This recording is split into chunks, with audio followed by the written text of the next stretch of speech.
simultaneously. In the Red Sun Hall, the atmosphere was extremely gloomy. King managed to break through so quickly due to her physique and also practiced a special technique of the Red Sun Lineage. She was merely waiting for the secret realm to break through into the realm of the demon sovereign in one fell swoop. If she succeeded in doing so, she would become the next heir to the throne of the heaven-devouring emperor. However, since she was no longer pure, Yi Feng feared that she would no longer be able to break through. Several years of their hard work and effort were overturned in one day. One of the elders expressed that they still had a way out, saying that when Fu Dao and Zhu Liu returned with King, they would force him to admit that he violated the saintess in front of the whole clan. Then they would repeat the old trick again, putting pressure on the royal family and forcing Zhang to give an explanation to the whole clan. Yi Feng broke the armrest of his chair as he excitedly agreed with the elders' plan. He said that it was their only option to force Zhang to surrender his throne. Suddenly, a man came running into the hall. He told Yi Feng that he had something to report regarding Demon Sovereign Fu Dao and Zhu Liu. He informed him that the two Demon Sovereigns' destiny tokens were broken. The elders were shocked, and Yi Feng was enraged. In the heaven-devouring wolf clan, whoever reached the realm of the demon emperor left a heavenly destiny token in their clan. The token represented their lives. If the token was cracked, it meant the owner was dead. The head of the man who came to report suddenly exploded. Yi Feng couldn't understand why things weren't going according to his plan. Although the Red Sun lineage is strong, a demon sovereign is undoubtedly a top combat power. Any of them is a pillar-like existence. So Yi Feng couldn't accept that two of them collapsed at once. He expressed that he didn't believe that he couldn't step over King's threshold. Yi Feng ordered the people above the realm of the demon emperor of the Red Sun lineage to follow him immediately. He wanted to see whether there was a dragon or a tiger crouching next to King. Meanwhile, in Yi Feng's martial arts gym, the rain had already stopped. Yi Feng listened to the old men telling some stories while they had some tea. Moments later, Lu Qingshan arrived and joined them. And after some time, they decided to go out. Observing that the ground had remained damp, Yi Feng told the old men not to work on it just yet. He then mentioned that it was rare for Lu Qingshan to be there as well, and since so many people were present, they should prepare a hot pot to ward off the cold. Yi Feng produced the space ring and told the old men to consider which meat to eat first. Upon extracting the demon beasts' carcasses, Yi Feng commented that it was fine to prepare a roasted whole lamb, eagle stew, or even a wolf meat casserole porridge. The three old men were astonished, recognizing the lightning eagle, the land snake, and the flying fox. They couldn't help but marvel at the remarkable ring, which had nearly all of Shanhao Mountain's demon beasts, all of them demon spirits and demon kings. Yi Feng found the animals' nicknames to be cool. Suddenly, he recollected that he had a carcass with which to make soup. He informed the old men that once the soup was ready, each of them could only take a sip, expressing his intention to rejuvenate Zhang King's body with it.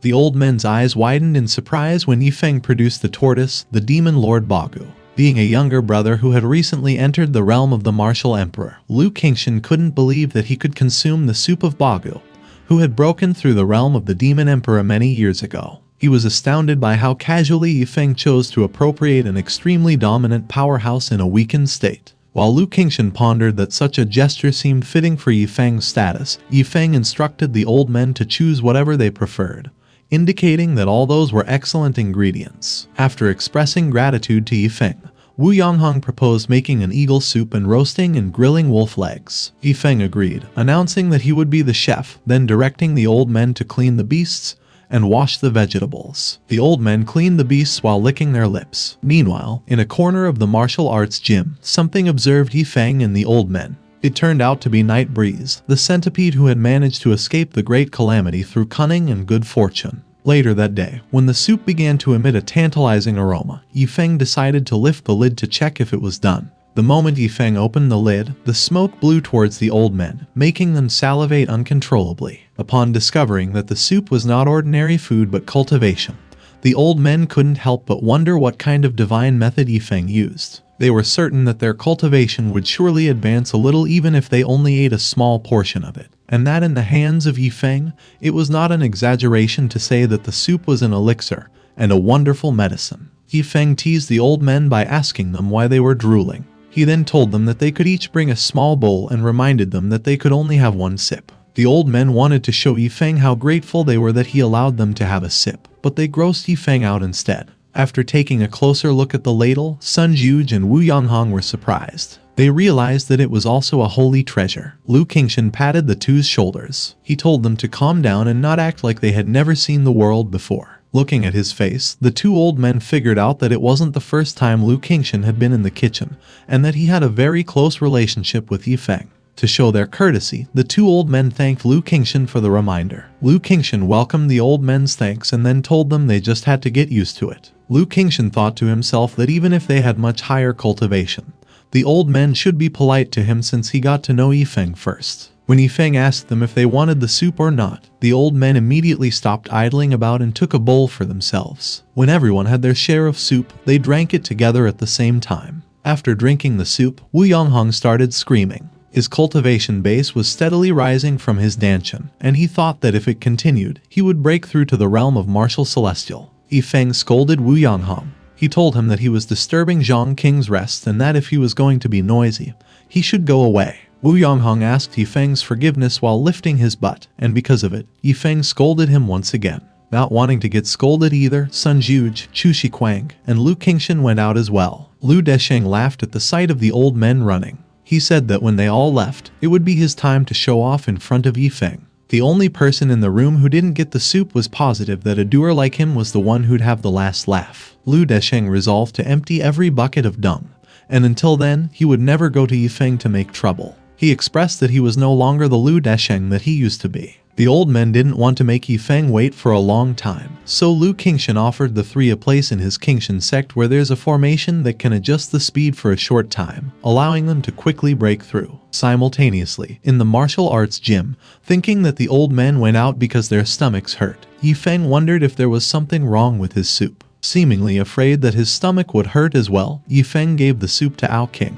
Ao King immediately licked the soup, and when the bowl was empty, his eyes suddenly released a brilliant light. While watching Ao King run away, Yi Feng asked himself if the tonic was so strong that it made everyone unable to hold up. Remembering that he gave Zhang King a drink and forced him to recuperate, Yi Feng became afraid that Zhang King was going to poop all over the bed. An hour later, the three old men successfully broke through from the early stage of martial ancestor to the early stage of martial celestial in one fell swoop, while Lu Qingshan broke through from the early stage of martial emperor to the late stage of martial ancestor. Lu Qingshan expressed that the magnitude of their breakthroughs was like soaring in the sky, which was the first time in his life. Chu Shiquang and Sun Juge said it was also their first time and that it was something that not many people could experience for the first time. They couldn't help but appreciate the chances that Yi Feng had given them. Meanwhile, in the sky outside Jiangping City, a portal suddenly appeared. The birds panicked as they saw some of them get shredded by the space distortion. Moments later, Jiao Bifeng and the strongest men from his lineage came out of the portal.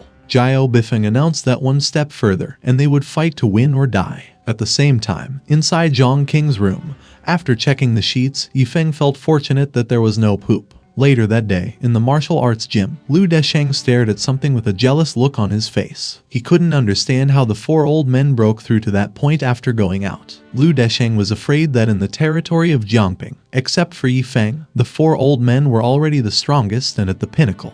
Wu Yonghong pitied Lu Desheng's situation, but he also thought that Yi Feng would certainly not treat him harshly for no reason. The three old men encouraged Lu Desheng. They told him that there's always hope, that he should go for it, and that he should believe in himself and in justice. Lu Qingshan reminded Lu Desheng that he warned him before that he shouldn't cause trouble. He then said to him that Yi Feng didn't mention anything regarding him, so he should just take care of his dung. While he stared at the four old men's backs, Lu Desheng wondered what he had missed. As soon as the old men entered the kitchen, Yi Feng immediately informed them that the eagle meat and the roasted wolf legs were ready. He then instructed them to move the chairs and tables from the living room to the backyard and set them up, saying that they'd have an open-air hot pot. Moments later, while they cooked the hot pot, Yi Feng and the old men cheered excitedly. Yi Feng drank the wine first, saying that they were already acquainted, so there was no need for pleasantries. The old men were amazed by how grounded Yi Feng was. They believed that if they could have a 10,000th of such a state of mind, they could have achieved more than what they had.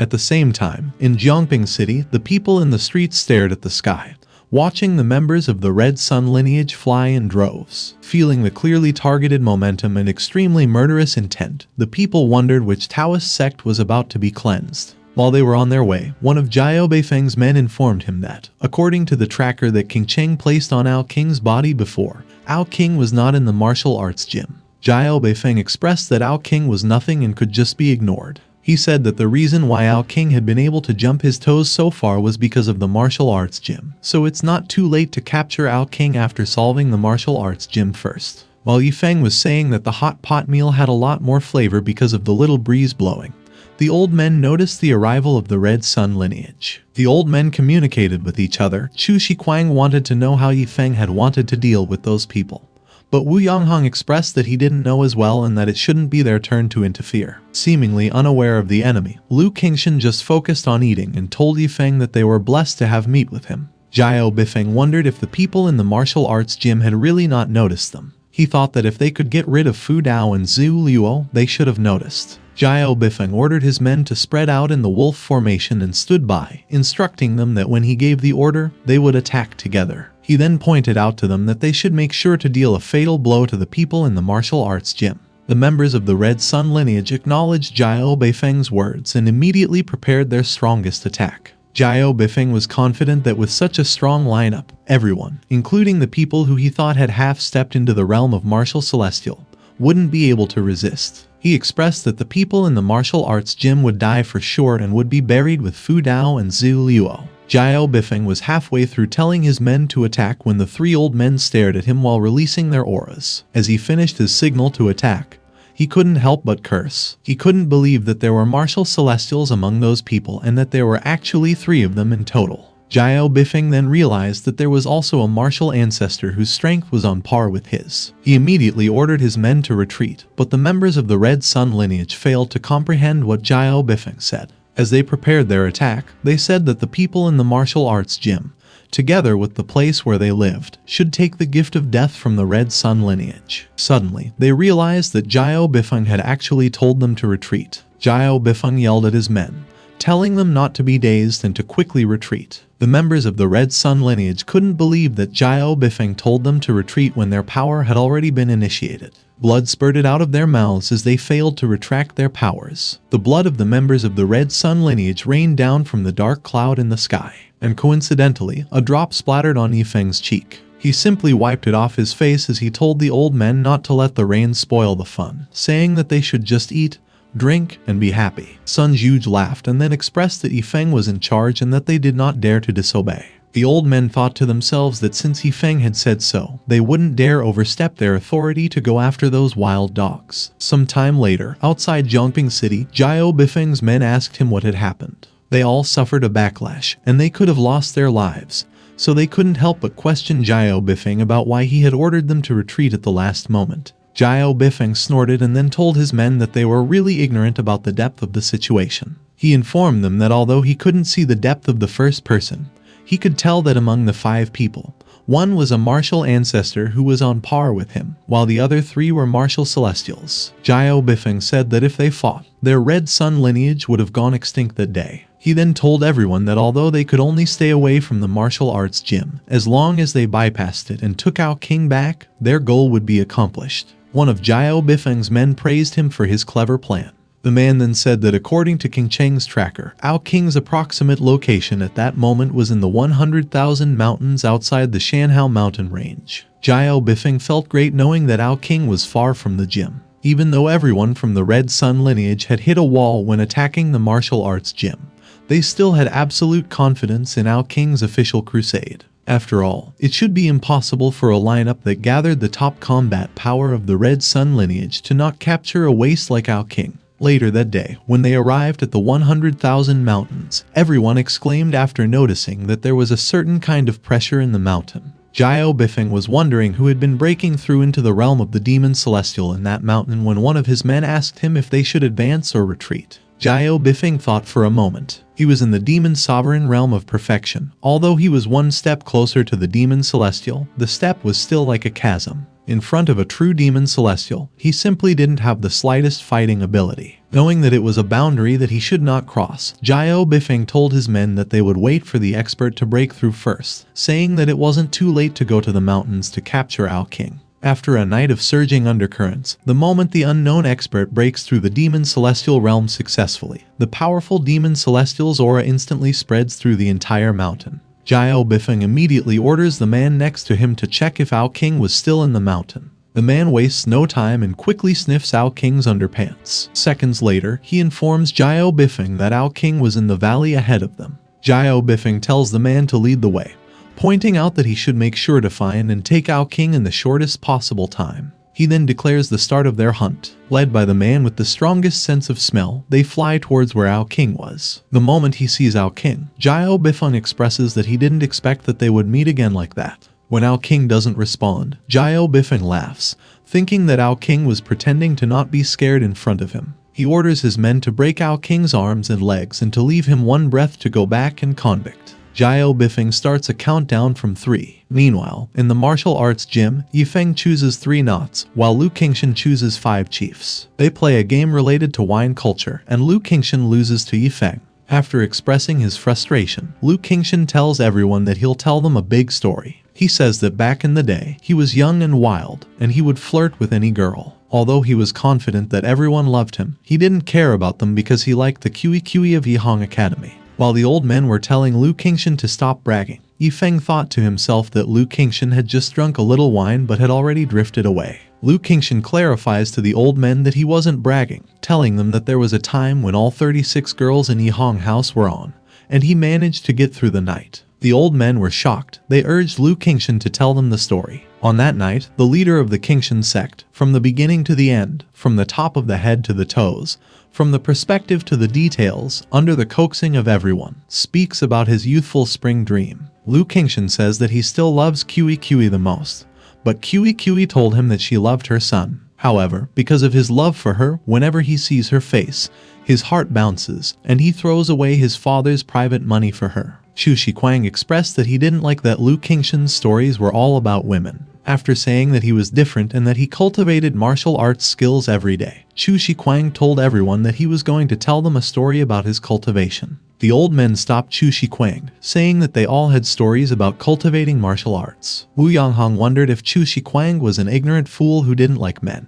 When Lu Qingshan asked Yi Feng if he had any stories to tell, the old men couldn't help but stare at Yi Feng in anticipation. Yi Feng told the old men that he didn't have stories to tell there, and that if there was one, it was in another world. The old men were surprised to hear Yi Feng mention another world. While Yi Feng was thinking that it should be normal to drink a little wine and brag, the old men talked with each other. They became certain that Yi Feng was indeed an immortal. The old men thought that even the strongest martial expert on the continent would never be able to cross the world, and they were afraid that only the legendary immortal could do it. They believed that getting acquainted with immortals was enough to brag about life, and that if they died one day, their descendants would remember how they worked for immortals and ate together. The old men, along with Uncle Wang's cattle, felt so honored to have met Yi Feng. The old men eagerly asked Yi Feng to continue speaking, to tell them a little bit about the world he mentioned. Yi Feng told the old men that it wasn't anything special, and that they should just treat it as a story of a drunk man who also wanted to brag. He started his story by telling the old men that the world he spoke of had another civilization composed of people who were very smart and powerful. He said that the people there made things that really needed to be taken out, things that made destroying the Xinjiang continent easy for them to do. Yi Feng pointed out to the old men that it could even make all life on the entire continent extinct. The old men had a cold sweat. They became certain that the world Yi Feng mentioned was an upper world and was a world that no mortal could peek into. After all, the Xinjiang continent was so big, and no one had ever heard of anyone who could destroy the entire continent, let alone make all life extinct. When Wu Yanghang expressed that he thought Yi Feng must be in a good position in the upper world, Yi Feng said that he was barely average. The old men were extremely shocked. They couldn't believe that a man as strong as Yi Feng, an immortal-like character, could barely be considered average in that world. They couldn't help but wonder how powerful the people were in that world and if they were all immortals. They started to think that for those in the world Yi Feng mentioned, their lives must have been scum-like existences. Lu Qingshan asked Yi Feng if he could tell them more about his legendary story. Yi Feng told the old men that among the people of that world, there were no legends, just stories of various kinds. He said that when he was young and frivolous, he also relied on his own looks. He stepped on a few boats and was involved in chatting with several girls from thousands of miles away at the same time. The old men stared at Yi Feng in surprise. They only needed a matter of time to cross 1,000 miles, but to be with several girls from different places and thousands of miles apart at the same time was something they were not capable of doing. They wondered if the martial skill Yi Feng used was one that made him able to twist space. While the old men were digesting what Yi Feng told them, Yi Feng thought to himself that it could not be denied that the essence of his world still penetrated deep into his heart. The old men expressed that Yi Feng was really terrifying. Thinking that there was nothing special about a mobile phone, Yi Feng told the old men that there was nothing terrifying about it since it was nothing more than a foundation in the world he mentioned. The old men were convinced that it was a hard fact that everyone in the world Yi Feng mentioned was immortal. Yi Feng suddenly said that he had been considered a scumbag at that time. He revealed that he stayed up all night while holding his phone, waiting for a reply, and staring at the circle of friends to speculate on the girl's thoughts for fear of revealing things. He told the old men that at that time, everyone had liked it and that although scum is scum, it was still youth. When Wu Yonghong asked Yi Feng what a scumbag was, Yi Feng told Wu Yonghong that he should just take it as a compliment. Believing what Yi Feng said, Wu Yonghong expressed that Yi Feng was undoubtedly a scumbag.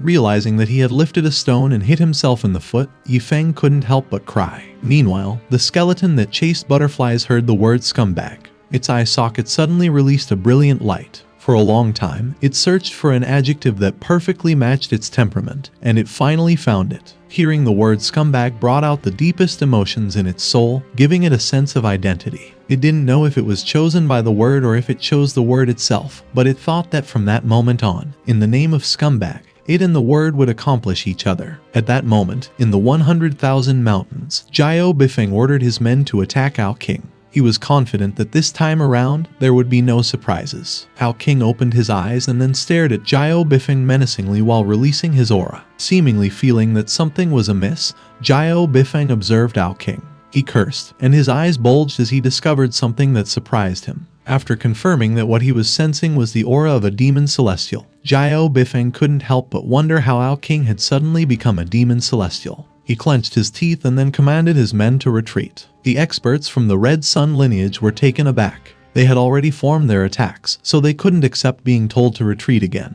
They continued their attacks, thinking that it was the best choice, but before they could land their spells, they were thrashed by Ao King. Their eyes bulged in surprise, finding out that Ao King was already a demon celestial. They then realized that the expert who broke through on that mountain was actually Ao King. Ao King chased after the members of the Red Sun Lineage, saying that he would entertain them since they liked to play. Jiao Beifeng's men screamed as they desperately ran for their lives, but despite all their efforts, they were still stomped by Ao King. Jiao Bifeng was annoyed by the fact that they couldn't do anything despite having such a strong lineup.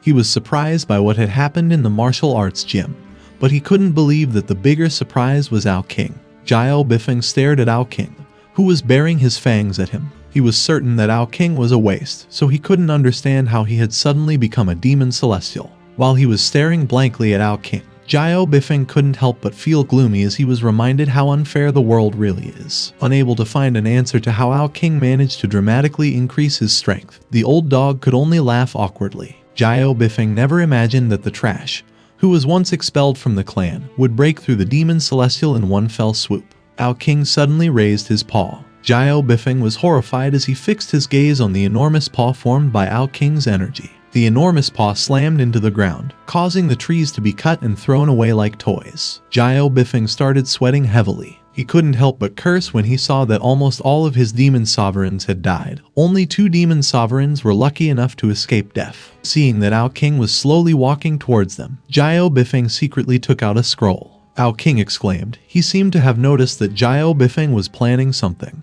The scroll released a blinding light as Jiao Bifeng tossed it in the air. Jiao Bifeng then told Ao King that they would never forgive him. Ao King snorted. He was confident that if his cultivation wasn't unstable because he just broke through, Jiao Bifeng couldn't have escaped his grasp. His mood suddenly changed. Remembering the big pot of tortoise soup that Yi Feng gave him, Ao King became certain that Yi Feng really loved him. Realizing how accurate the timing was, including Jiao Bifeng's attack, Ao King couldn't help but think that everything was planned by Yi Feng. There was a time when he was nothing but a despised existence in the clan. But because of Yi Feng, not only did he screw Ao King Cheng, he also became the existence that his whole clan had to look up to. Ao King admired his master even more. He felt that the stronger his cultivation became, the more he could feel the strength of Yi Feng. Moments later, in the Red Sun Lineage, a magic circle suddenly appeared. People around the area got excited, knowing that Jiao Bifeng was returning. When Jiao Bifeng showed up, they couldn't help but notice that there were fewer people, but they just said that Jiao Bifeng must have taken down the martial arts gym himself. A man confidently expressed that King must have been caught by Jiao Bifeng already, but without even him knowing. He died by Jiao Bifeng's fist as he unintentionally rubbed salt on Jiao Bifeng's wound. Jiao Bifeng then informed everyone that King had grown beyond their control, telling them that King forced him to use the teleportation scroll that had been treasured for thousands of years. While King Cheng was trying to understand what she had just heard, Jiao Bifeng told everyone to go back to the main hall. As soon as they entered the hall, Jiao Bifeng immediately ordered someone to bring him the Celestial Breaker pill. When one of the elders asked him what he was trying to do, Jiao Bifeng said that if they wanted to survive, they had to destroy the royal family before King came back. Although he couldn't become a true demon celestial by taking the Celestial Breaker pill, it was still enough to make him a half-celestial, which was enough for him to defeat Zhang. One of the elders warned Jiao Bifeng that if he took their only Celestial Breaker pill, it would be impossible for a talented younger generation that would emerge in the future to break through to the demon celestial realm. To stop the elder from questioning his decision, Jiao Bifeng revealed that King was already in the demon celestial realm. He then pointed out that if they did not complete the division of the royal family and get the resources of the secret realm as soon as possible, they would undoubtedly die. But Jiao Bifeng confidently said that as long as they took down Zhang, they would have plenty of ways to deal with King. Although she was extremely shocked to know that King was already a demon celestial, King Cheng was able to quickly compose herself. Jiao Bifeng then went into seclusion, and with the help of the Celestial Breaker pill, he successfully entered the half-celestial realm. After he came out of seclusion, he immediately led the Red Sun Lineage to launch a civil war against the royal family with a thunderous force. In less than half a month, the vast territory of the heaven-devouring demon wolf was divided into two. The night after he fought Jiao Bifeng, Zhang went to the seer's house. After telling Jin Lao about the civil war and Jiao Bifeng's breakthrough to the half-celestial realm, Zhang said that if things dragged on, they would inevitably be overwhelmed by the Red Sun Lineage. Jin Lao had been in seclusion for hundreds of years, and he had the strongest divination skills in the clan, so Zhang asked Jin Lao how their crisis could be solved. When Jin Lao started snoring, Zhang yelled at him, thinking that he was just sleeping. But when Zhang noticed Jin Lao's aura, he realized that the divination had already started. He didn't have a choice but to wait for Jin Lao to finish. 3 hours later, Jin Lao suddenly howled. He then informed Zhang that the result of the divination had come out. Zhang couldn't help but wonder who the man in front of him was. Jin Lao told Zhang that the only person who could save his royal family was his son. Zhang was surprised. He thought that none of his 3 sons seemed to be able to withstand that kind of thing. Thinking it was his best son, Zhang asked Jin Lao if he was referring to his eldest son. Jin Lao just shook his head, and when Zhang asked if it was his second son, Jin Lao once again shook his head. Zhang was surprised. Even though he already knew the answer, he still asked Jin Lao if it was King.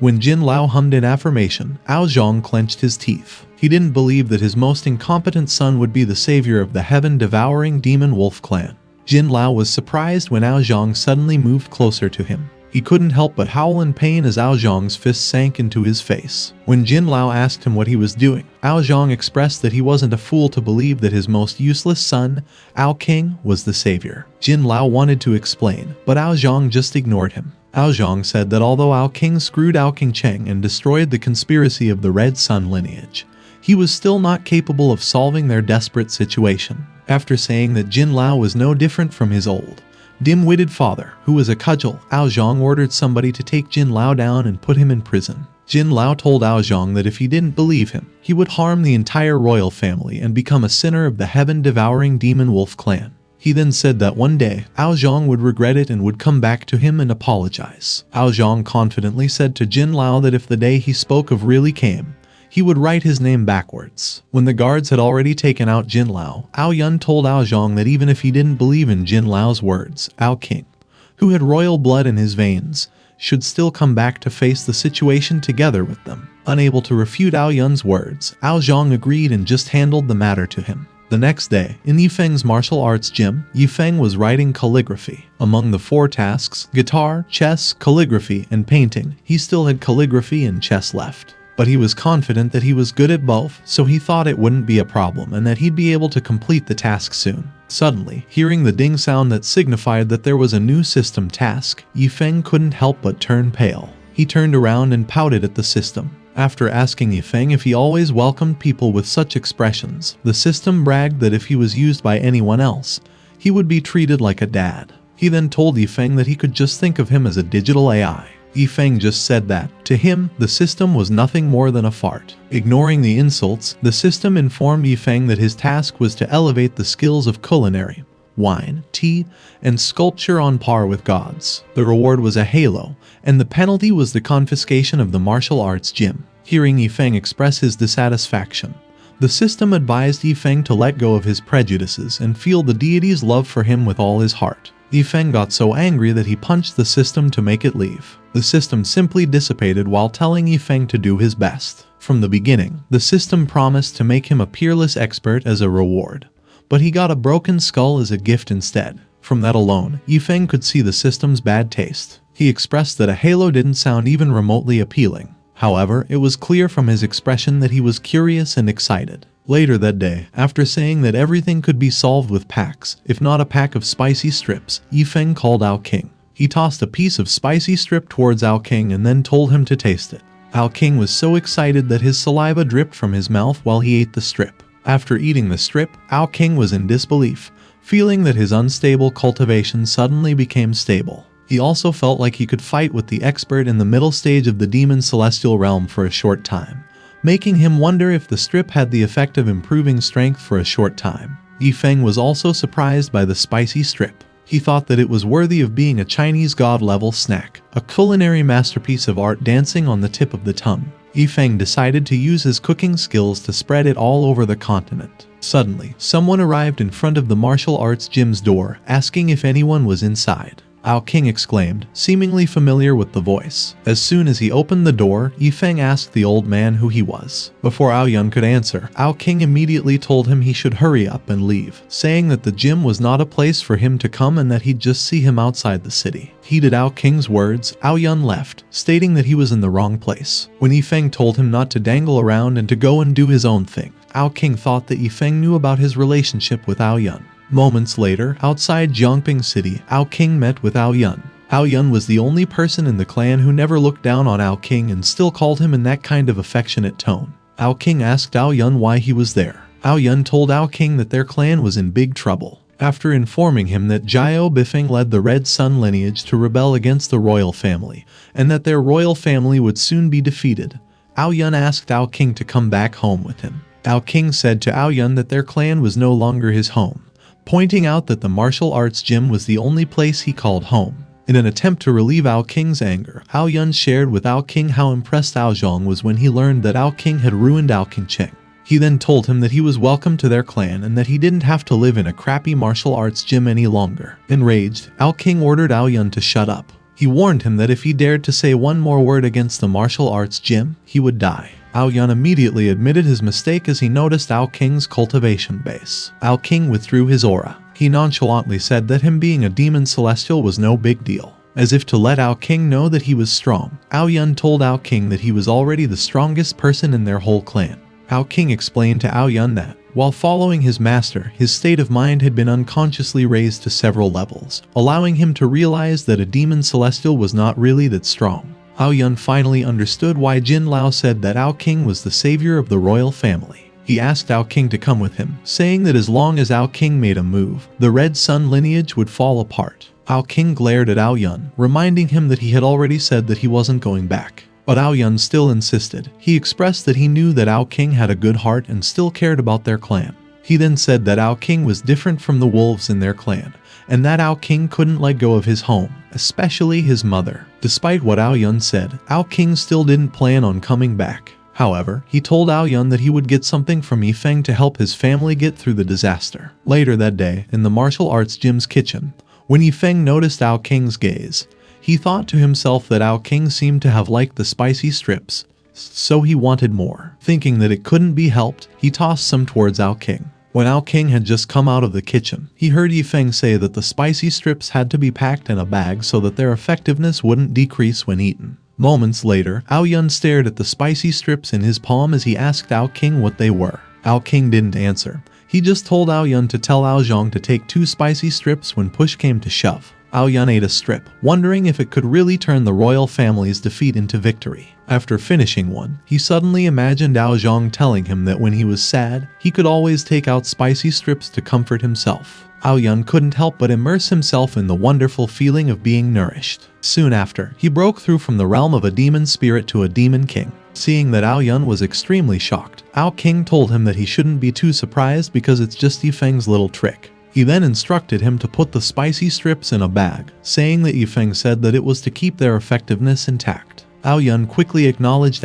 King's words. He thought to himself that, in his hands, he held the future of his people. Yun immediately went back to their clan, and as soon as he arrived, he went straight to the main hall and looked for Zhang. After hearing his greetings, Zhang questioned Yun about why King, whom he was supposed to bring back, was not with him. After telling Zhang that King could not return because he had important business to attend to, Yun presented the spicy strips, saying that King had asked him to bring back that amazing treasure for Zhang. Zhang stared at the amazing treasure with a questioning look on his face. He then expressed that although it was okay for Yun to protect King in ordinary times because he had a good relationship with him, he didn't like that Yun had spoken such a lie in front of the emperor to support King. Yun tried to convince Zhang that the spicy strips were truly an amazing treasure, but Zhang still didn't believe that an amazing treasure could be brought back from his loser son. Zhang told Yun that he didn't have to say more and that he wouldn't hold him accountable because of his usual loyalty. Yun still insisted. After saying that he wasn't lying, he informed Zhang that King had reached the realm of the demon celestial with the help of noble people. Hearing Yun say unbelievable things, Zhang got annoyed. He told Yun that he was bragging even more than Jin and said that he hadn't expected that a little housekeeper would rely on old age and play petty tricks on him. Despite the pressure, Yun didn't step back. He told Zhang that he wasn't lying and that he would know it as soon as he tried. When Zhang told him that he would be executed on the spot if the spicy strips were not as he said, Yun clenched his teeth and said that he was at the disposal of the devouring emperor. As he took a bite of the spicy strips, Zhang thought to himself that if Yun had truly been looking to die, he would have granted him his wish. But when the spicy strips were already in his mouth, he suddenly felt something. Unexplainable emotions surged from within his body. The finger-licking good taste of the spicy strips brought out the girlish side of the heaven-devouring emperor. Zhang screamed at the top of his lungs. After taking just a single bite, a powerful energy surged within his body, and he could not resist it. The people inside the hall were surprised when a divine dragon suddenly comes out from under Zhang's stall and breaks the roof of the hall.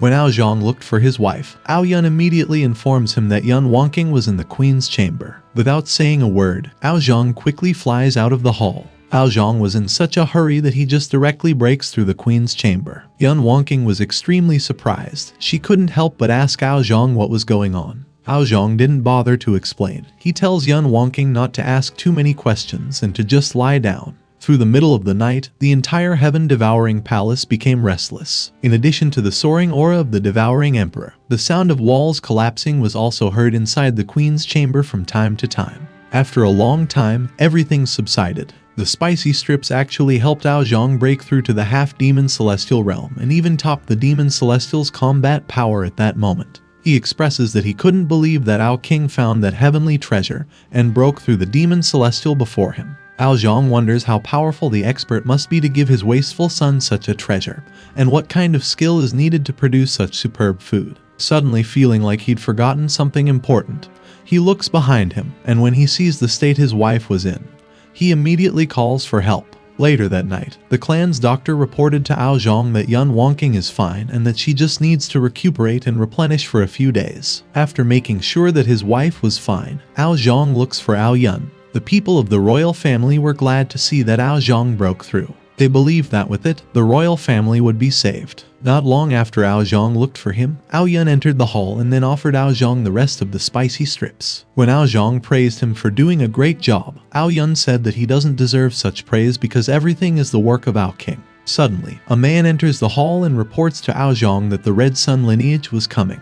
Zhang wondered if the traitors really thought that he was still the Zhang of yesterday. He immediately instructed everyone inside the hall to prepare for the battle. At that moment, in the heaven-devouring plain, the Red Sun clan and the royal family each gathered an army of 100,000 troops to battle with each other across the shore. Under the pressure of the martial arts gym and King, Yi Feng couldn't afford to wait for a long time. On that day, he wanted to integrate the entire royal family in one fell swoop to take them down completely. Jiao Bifeng told Aozhong that he couldn't believe that he still dared to fight him and that he'd remind him how he escaped like a scaredy little rat a few days ago. The heaven-devouring wolf clan's belief in battle is to catch the ringleader first. Jiao Bifeng said to Aozhong that if he took the initiative to bring his royal family to surrender, he might have been able to save his life. Aozhong was surprised, noticing that Jiao Bifeng was actually trying to kill him in one move. A loud bang was heard all throughout the battlefield as Aozhong blocked Jiao Bifeng's punch. Jiao Bifeng couldn't help but ask Aozhong how he was also a half-celestial.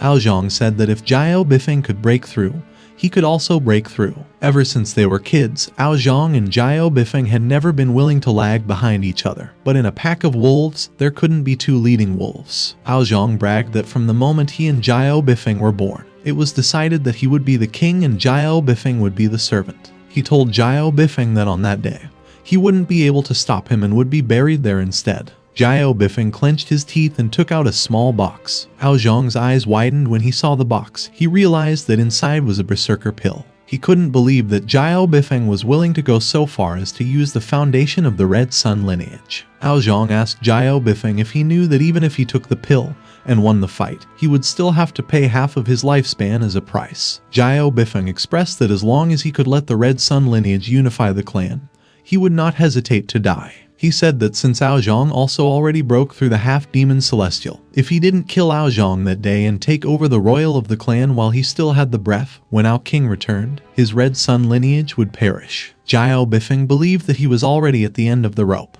Jiao Bifeng suddenly appeared behind Aozhong. The people of the royal family desperately warned Aozhong, but Jiao Bifeng appeared behind Aozhong and landed a punch before Aozhong could react. Aozhong smashed into a rock, sending the people around him flying. Jiao Bifeng immediately flew towards Aozhong to not give him a chance to rest. While he thought about how their gap could be so wide, Aozhong quickly formed a protective shield. He thought that if it went on, there's no chance of him winning. Before it could form, Jiao Bifeng broke the shield with a kick, which hit Aozhong right after. While he coughed up blood, Aozhong complained about Jiao Bifeng not having martial ethics. Jiao Bifeng chased Aozhong. While he prepared his attack, he told Aozhong that he shouldn't talk about ethics because they are incompatible existence. The Berserker Pill's effects lasted for half an hour. Aozhong thought that if he used the Vajra shield and took on Jiao Bifeng's most powerful attacks, he would be seriously injured but wouldn't die. He didn't want to consume the spicy strip because he wanted to use it to help his royal family climb to the top again. The Vajra shield was a main passive defense function, an ultimate technique for those who were scared of death. Confident that his shield wouldn't break, Aozhong challenged Jiao Bifeng to try and hit him. While he executed hand seals, Jiao Bifeng informed Aozhong that his Vajra shield was useless. He told him that he must feel pain, contemplate pain, accept pain, and know pain, saying that those who did not know pain would never know what true peace is. Knowing that they couldn't escape Jiao Bifeng's move, the soldiers panicked. They didn't want to be cannon fodder. Jiao Bifeng raised his hands, and a big ball of fire formed above him. It was his greatest technique, atomic fusion. When Jiao Bifeng threw the ball of fire towards Aozhong, some of the soldiers still tried to run, but most of them just stood still and gave up, thinking that everything was already over. Jiao Bifeng announced that on that day, the Red Sun lineage would become the new royal family and that Aozhong, who came from a royal family, was just a stepping stone for their rise. After saying that even the Vajra shield couldn't defend against Jiao Bifeng's attack, Ao Yun told Aozhong that there was no shame in running away for a while, and that he didn't have to face an enemy he couldn't defeat. Aozhong contemplated for a while, seemingly offended when Ao Yun told him he couldn't win at all. As he took out the spicy strips, he told Ao Yun he would not run away. Moments later, Jiao Bifeng noticed Aozhong's aura. He couldn't understand how it was possible for Aozhong to suddenly reach the demon celestial realm.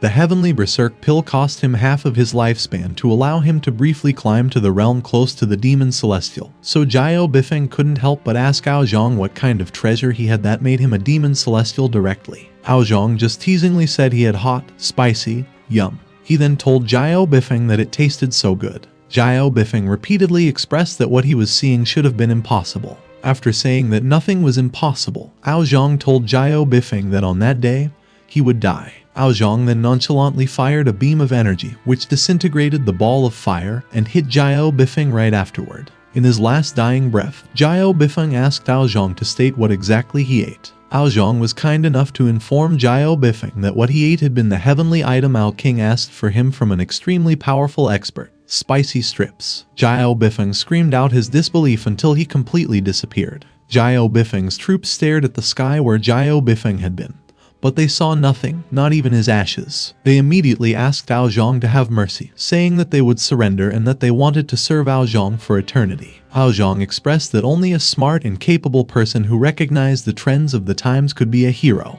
After that battle, the internal troubles of the heaven-devouring demon wolves were eliminated, and new opportunities had yet to be opened. But having become truly one, they would only get stronger. Thinking that things shouldn't have ended that way, King Cheng wondered when exactly things started to go wrong for them and where they calculated things wrong. Meanwhile, in Yi Feng's martial arts gym, a pair of couplets was posted at the entrance of the gym. The old men stared at the couplets and said that they were just ordinary. But they didn't actually mean it, they were just not surprised by it. They thought that Yi Feng's calligraphy was a masterpiece of simplicity. The horizontal, vertical, and downward directions were all the same, but they could feel that each character contained a different aura. Chu Shiquang expressed that the most exquisite thing was that the true meaning of enlightenment was related to the state of mind of the person reading. If one had good intentions, one would benefit a lot.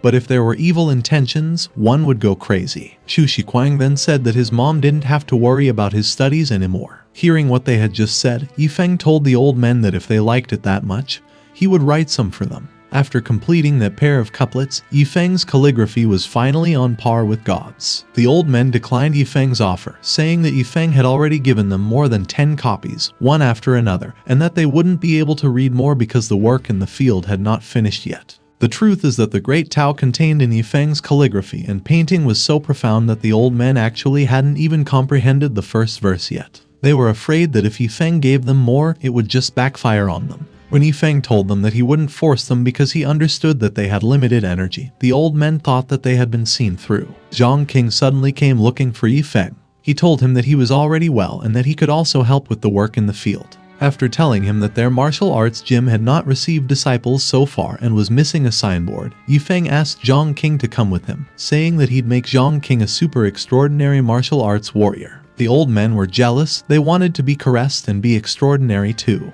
Moments later, Yi Feng informed Zhang King that his swordsmanship, which only had 3 styles, was on par with God's. When Zhang King asked him what the 3 styles were, Yi Feng said cleave, slash, and chop. Zhang King couldn't say that the moves were exactly the same.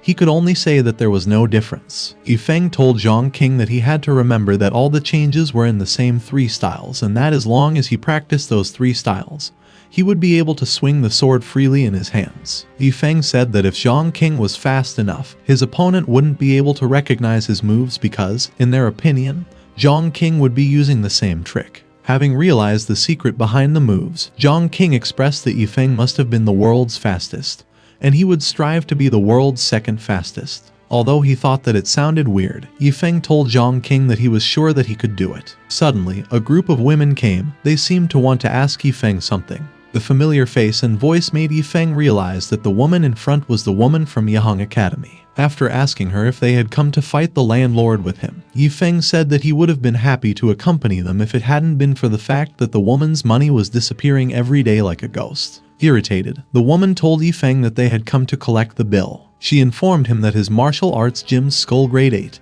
and drank in their Yihang Academy and even called 7 or 8 girls at a time but disappeared without paying.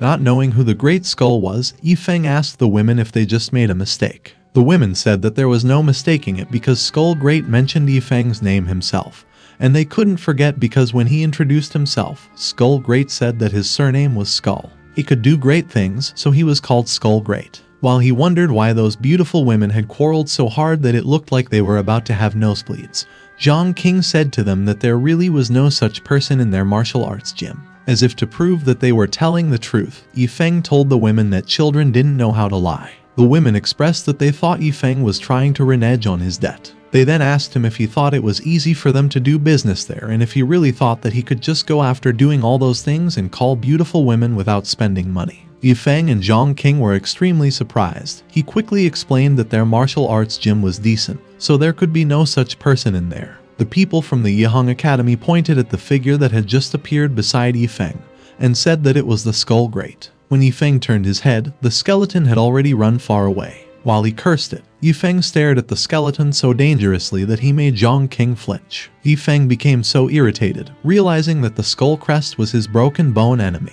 He hurled his shoe at the skeleton, intending to kill it with the footwear. However, the skeleton managed to swiftly leap onto the wall and evade Yi Feng's shoe. Since the suspect managed to escape, the woman from Yiheng Academy inquired if Yi Feng would pay or not. Just like that, Yi Feng's money was halved. He couldn't help but cry. He needed to shop around for a bottle of wine.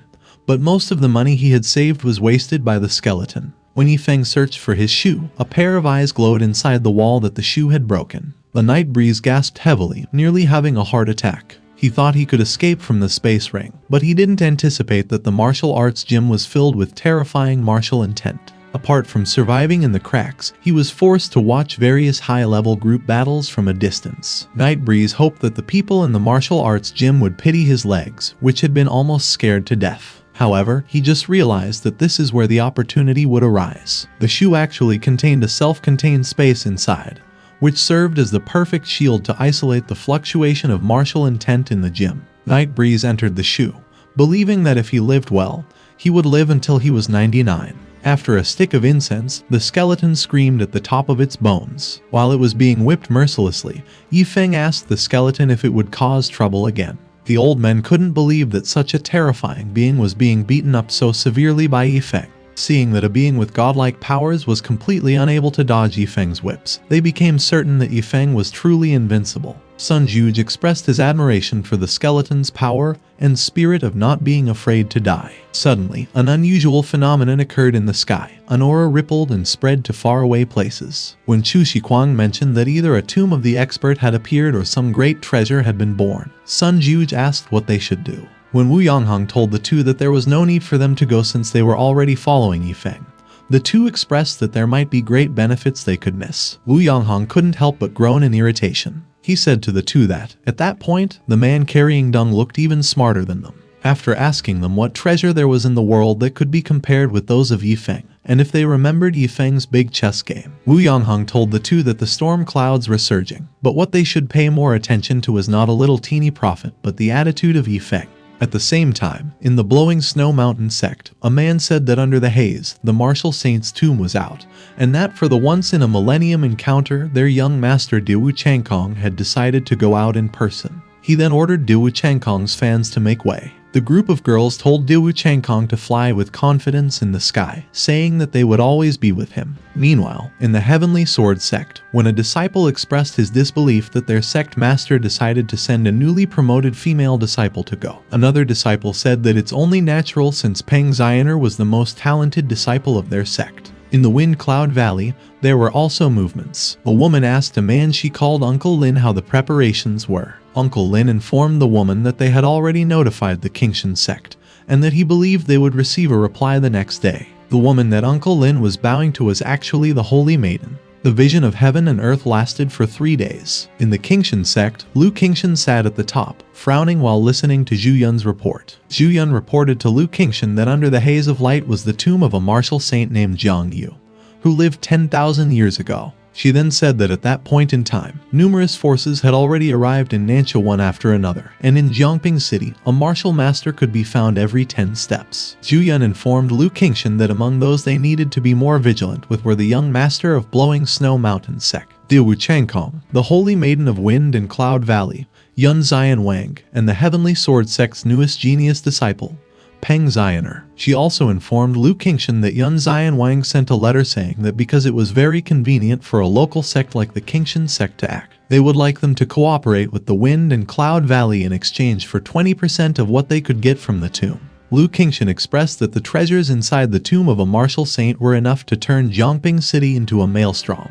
He believed that if they were not careful, they would be exterminated. Not knowing what path to take, Lu Qingshan decided to ask Yi Feng before making a decision. Moments later, in the martial arts gym, while Yi Feng was saying that Jiangping City had been a bit unsettled and that he had heard that the heaven and earth vision was some kind of tomb, Lu Qingshan arrived. When Yi Feng asked him what his opinion was, Lu Qingshan thought that Yi Feng already knew why he came. He immediately said that he didn't have much opinion in his head and that he would rather know Yi Feng's opinion about that matter. Yi Feng nonchalantly told Lu Qingshan that it was good to have fun and talk since that kind of tomb would surely have a lively atmosphere. Lu Qingshan couldn't help but think that those kinds of tombs really couldn't catch Yi Feng's eye. But he trusted that he couldn't just ignore those benefits, thinking that if their sect did not move forward, they would lag behind. After admitting that he would like to go to the tomb, Lu Qingshan asked Yi Feng what his thoughts were. Yi Feng didn't say a word and simply shook his head. Lu Qingshan was startled. He believed that ever since he got acquainted with Yi Feng, the things Yi Feng pointed out developed on his predicted trajectory,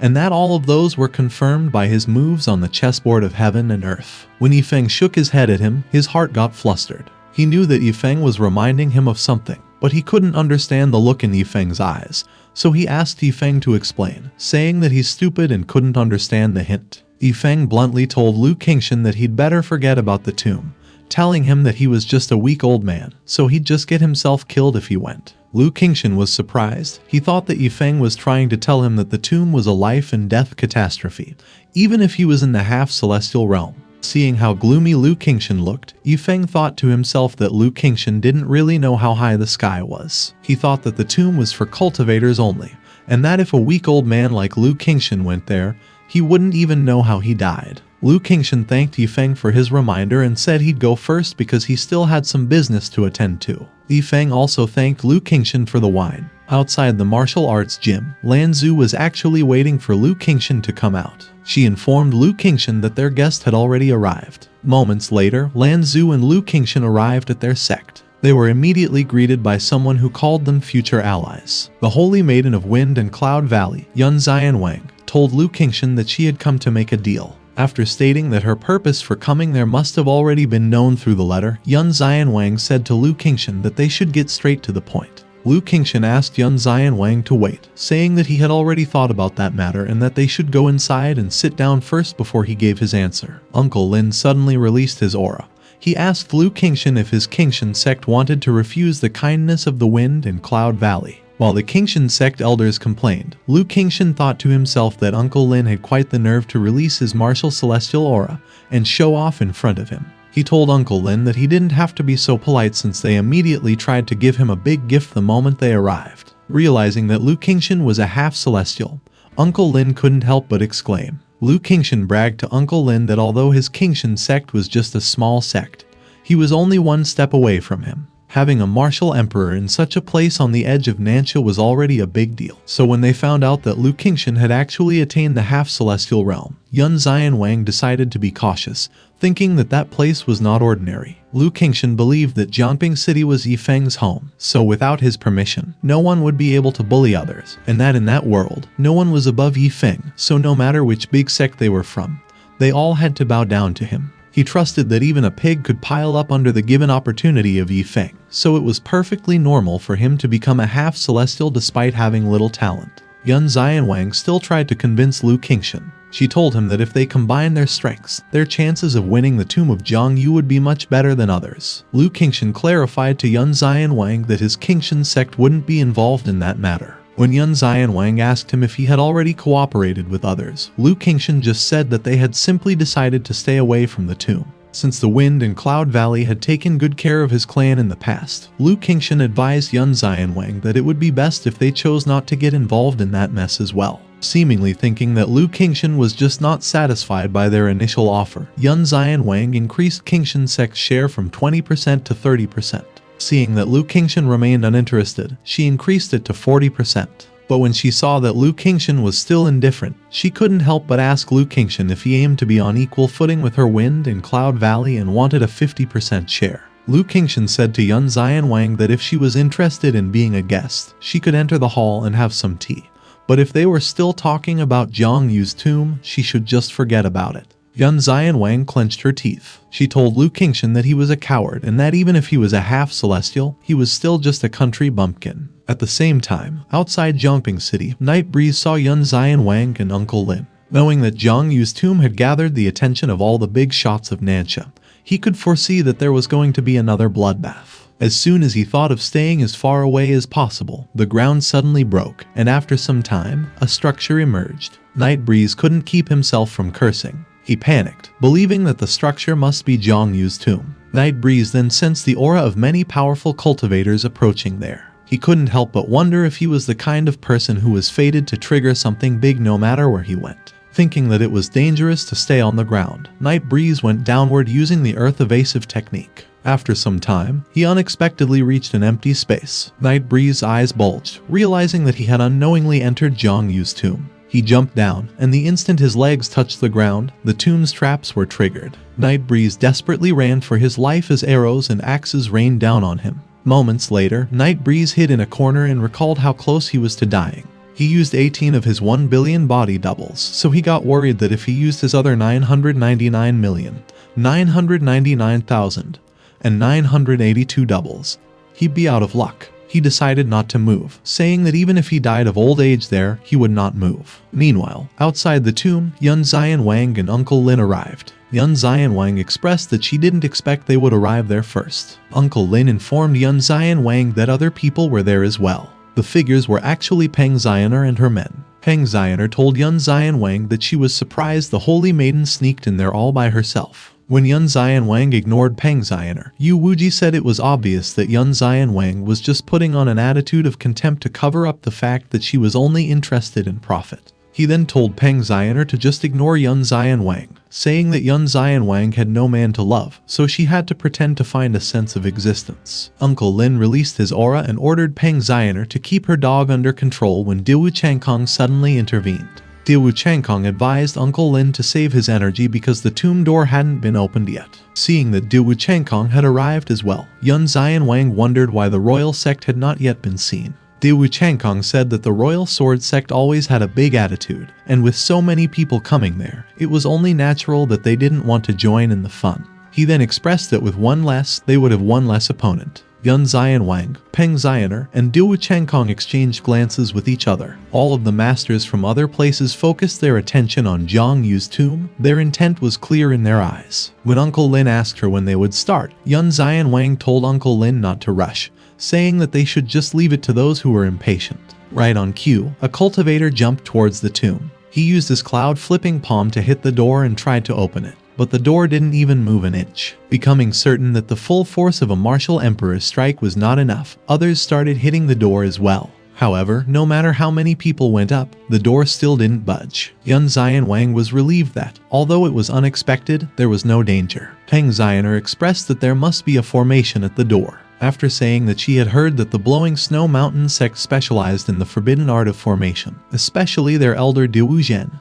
Peng Zioner asked Diwu Zhen to help them think of a way to open the door. Diwu Zhen asked for Diwu Changkong's opinion first, and when Diwu Changkong nodded, Diwu Zhen immediately started examining the door. After some time, Yun Zian Wang asked Diwu Zhen what he had discovered. Diwu Zhen informed everyone that even if they wanted to, it would be difficult for them to enter. Diwu Zhen explained that there was a yin and yang formation, so in addition to the heaven gate on the ground, there should be an earth gate underneath. He said that the first way was to break it by force, which required that the caster's attack exceeded that of the arranger. No one from those cultivators who came had the ability to break the formation since it had been set up by a martial saint. Diwu Zhen informed everyone that the other way was to infiltrate the earth gate. He said that all they had to do was open the mechanism inside the gate, and the stone door would naturally open. Diwu Zhen then revealed that the earth gate also had taboos. Only one person could enter at a time, and the formations were so many that it was difficult to find the stone door to open the mechanism.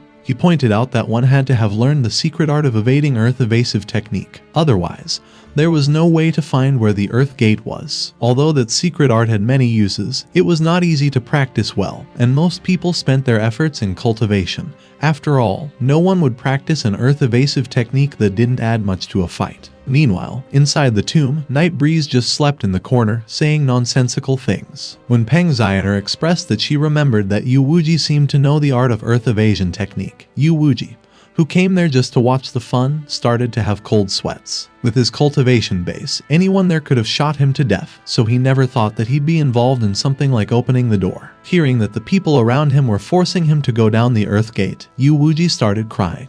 He said that no one had the right to force people and that no matter what they thought or said, he wasn't going down. He then begged Peng Zioner to say something for him. Although she was disgusted by him, Peng Zioner said to Yu Wuji that he shouldn't have said no since she had liked him so much that she had taken him by her side regardless of the past. Yu Wuji was surprised to know that Peng Zioner still liked him, and he never thought that she would take him with her once she had hooked up. But despite all that, he still thought that Peng Zioner liking him was of no use if he died. Peng Zioner then told Yu Wuji that he must not let her down and that if he wanted to be her man, he had to show some skills. When Yu Wuji asked her what she meant by being her man, Peng Zioner ordered Yu Wuji not to ask, saying that it was exactly what he had understood. Even though he was suspicious that Peng Zioner was just taking advantage of his love, Yu Wuji still agreed. He cheerfully told Peng Zioner that he'd be her real man when he came back, without knowing that Peng Zioner was just treating him as a fool. When Peng Zioner asked Diwu Zhen what he thought the odds were, Diwu Zhen just shook his head. Since the Earth Gate was full of traps,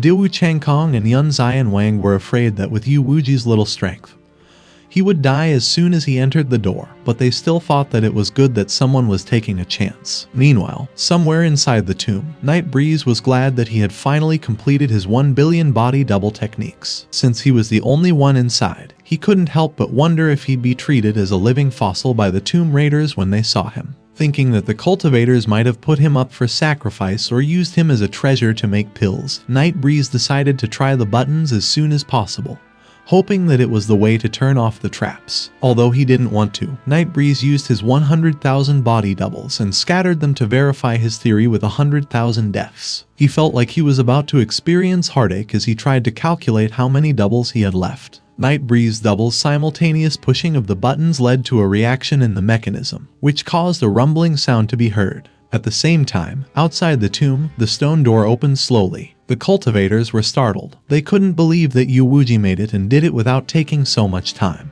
Other than Peng Zioner, who was still in shock, the cultivators immediately flew towards the tomb. Because of their greed, the cultivators went crazy and started fighting with each other. They all wanted to have the best opportunity inside the tomb. When Diwu Changkong asked Diwu Zhen if they should wait or go, Diwu Zhen said that it wouldn't matter if they waited or not since most of the forbidden formations and traps are placed in the Earth Gate, while there are no major traps in the Heaven Gate. After hearing Diwu Zhen's words, the cultivators who stayed outside and observed things first decided to go in as well. Inside the Heaven Gate was chaos. The bloodbath had already begun, even though they were still at the entrance. After informing them that in the first hall there were only a few royal and imperial grade treasures, and that only by passing through the corridor of countless traps could they see the real treasures of the martial saint, Diwu Changkong asked Peng Zioner and Yun Zian Wang for their cooperation. Since they wanted to pass through the corridor with minimal casualties and divide with 3 people rather than a bunch of people, both Yun Zian Wang and Peng Zioner agreed to cooperate. Diwu Changkong expressed that they should move forward together. In the corridor of countless traps, a lot of cultivators had already fallen, but without hesitation, the 3 ran through it. They ran fast and moved in certain directions to dodge the traps. Moments later, after successfully passing through the corridor, the 3 arrived at the treasure room. Diwu Changkong suddenly got excited when he found something he recognized. He saw a holy treasure, the heavenly spirit rope, a rope that had been well known for thousands of years. Legend says that if it was used, it could not only bind the martial saint but even the martial supreme would spend several hands and feet to break free. On the other hand, Yun Zian Wang recognized the holy treasure Wind and Cloud Pestle, a treasure that was passed down tens of thousands of years ago, and was once the native treasure of the emperor of the famous wolf tribe. And the last holy treasure, the divine magic scissors, was what piqued Peng Zioner's interest. It has a greater history. It was recorded hundreds of thousands of years ago that there were several owners, and it is rumored that a martial supreme's head was cut off by it. Peng Zioner expressed that Zhang Yu must have stepped into the realm of half martial supreme since he has 3 holy treasures. When Diwu Zhen said that the chamber ahead of them had to be the core of Zhang Yu's tomb, the rest agreed. Judging by the fluctuations that they felt, they could tell that there was something better inside the core chamber. A group of cultivators quickly ran toward the holy treasures, saying that if they could take a little, they would be satisfied with their lives. Diwu Changkong and Yun Zian Wang wanted to act as well, but their elders stopped them. Peng Zioner reminded the man who was with her that their opponents were Blowing Snow Mountain Sect and Wind Cloud Valley. She wanted to test the danger using those impatient cultivators, confident that even if they got the treasures, they wouldn't be able to take them out of the tomb. It didn't take long before an explosion of dark energy occurred, which was followed by the screams of the cultivators who had tried to get the holy treasures. Not knowing what caused them to turn into smoke, the cultivators desperately asked for help, but no one was willing to do so. Diu Zhen expressed that, if he guessed it right, the chamber was filled with a lot of yin energy. Over time, the 3 holy treasures absorbed a lot of yin energy, which would be released when someone approached. When Yun Xianwang asked what they should do, Uncle Lin said that he thought they would just have to wait until the yin energy dissipated on its own. The group of 3 surrounded the holy treasures as they watched the cultivators turn into smoke. Peng Zioner believed that although it seemed peaceful at that moment, when the yin energy dissipated, there would be a fight, and what one could get at that time could only depend on one's ability. Meanwhile, in the Earthgate Hall, since he didn't get the result that he wanted, Nightbreeze couldn't help but wonder if the buttons were just for show. He then crawled and pushed multiple buttons at the same time, thinking that he might get the result that he wanted if he changed the position. Nightbreeze did indeed trigger a mechanism, but instead of finding the exit, he triggered the traps.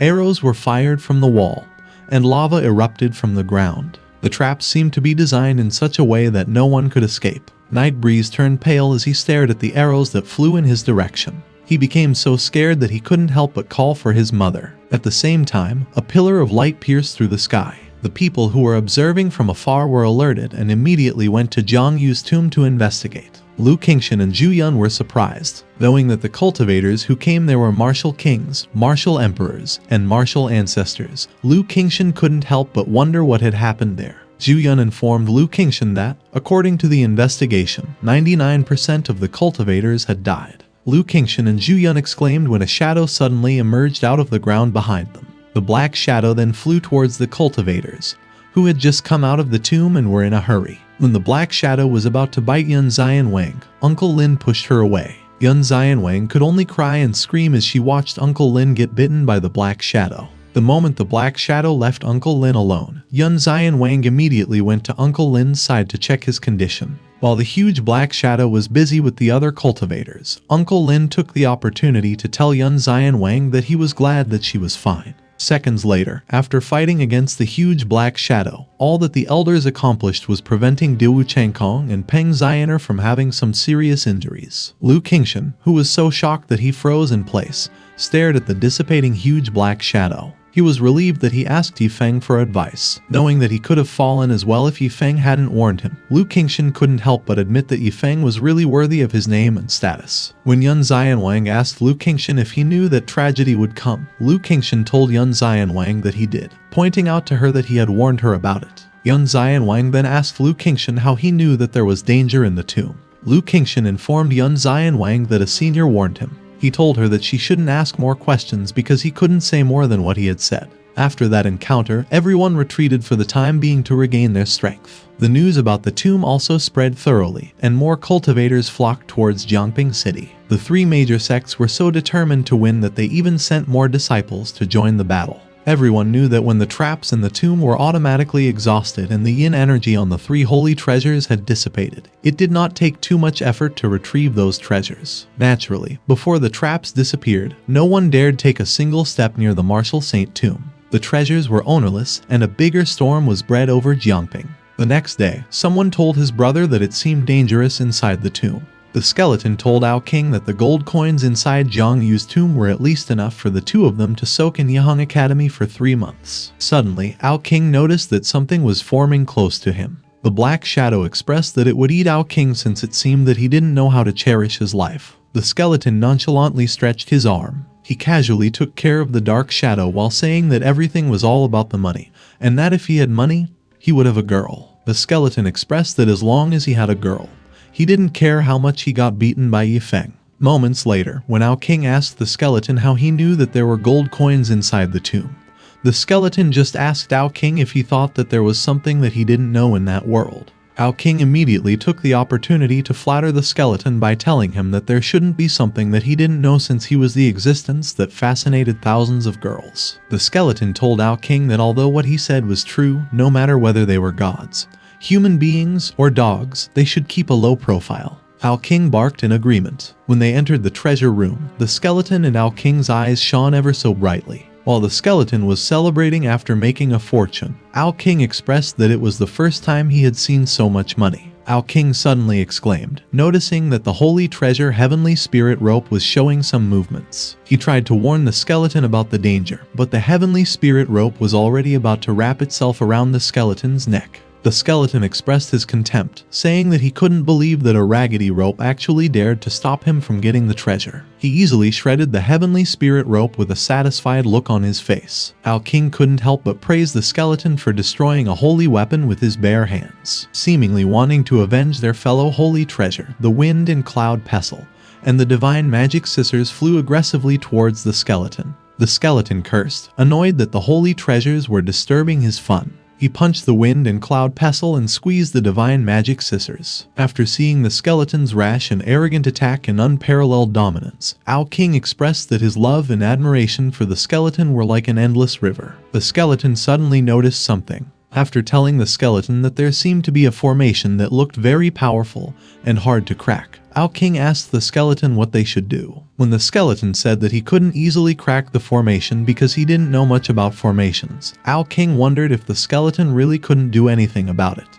While he was saying that it wasn't impossible for him to crack the formation, the skeleton stomped his foot hard on the ground. The ground cracked, and when Ao King looked up, the formation slowly dissipated. Ao King was greatly amazed by the skeleton's power. He wanted to hand cigarettes to the skeleton. He wanted to warm the bed for him and be his pendant. After saying that they could relieve their worries only by getting rich, the skeleton instructed Ao King to put all the money in the sacks and not leave a single penny out. Thinking about how he would make a reservation at Yi Feng Academy, the skeleton couldn't help but laugh wildly. Hearing Ao King say that brave dogs aren't afraid of difficulties, the skeleton expressed his agreement and said that courage is the first principle of standing in the universe. The two got so close that they even made a slogan to represent their cause, which was to repeatedly make trouble. Moments later, they got to the Holy Treasure Elixir area. The skeleton asked Ao King's opinion about whether the pills were tasty or not. Seeing that Ao King liked them, the skeleton told Ao King to fill the remaining 2 sacks with his snack food.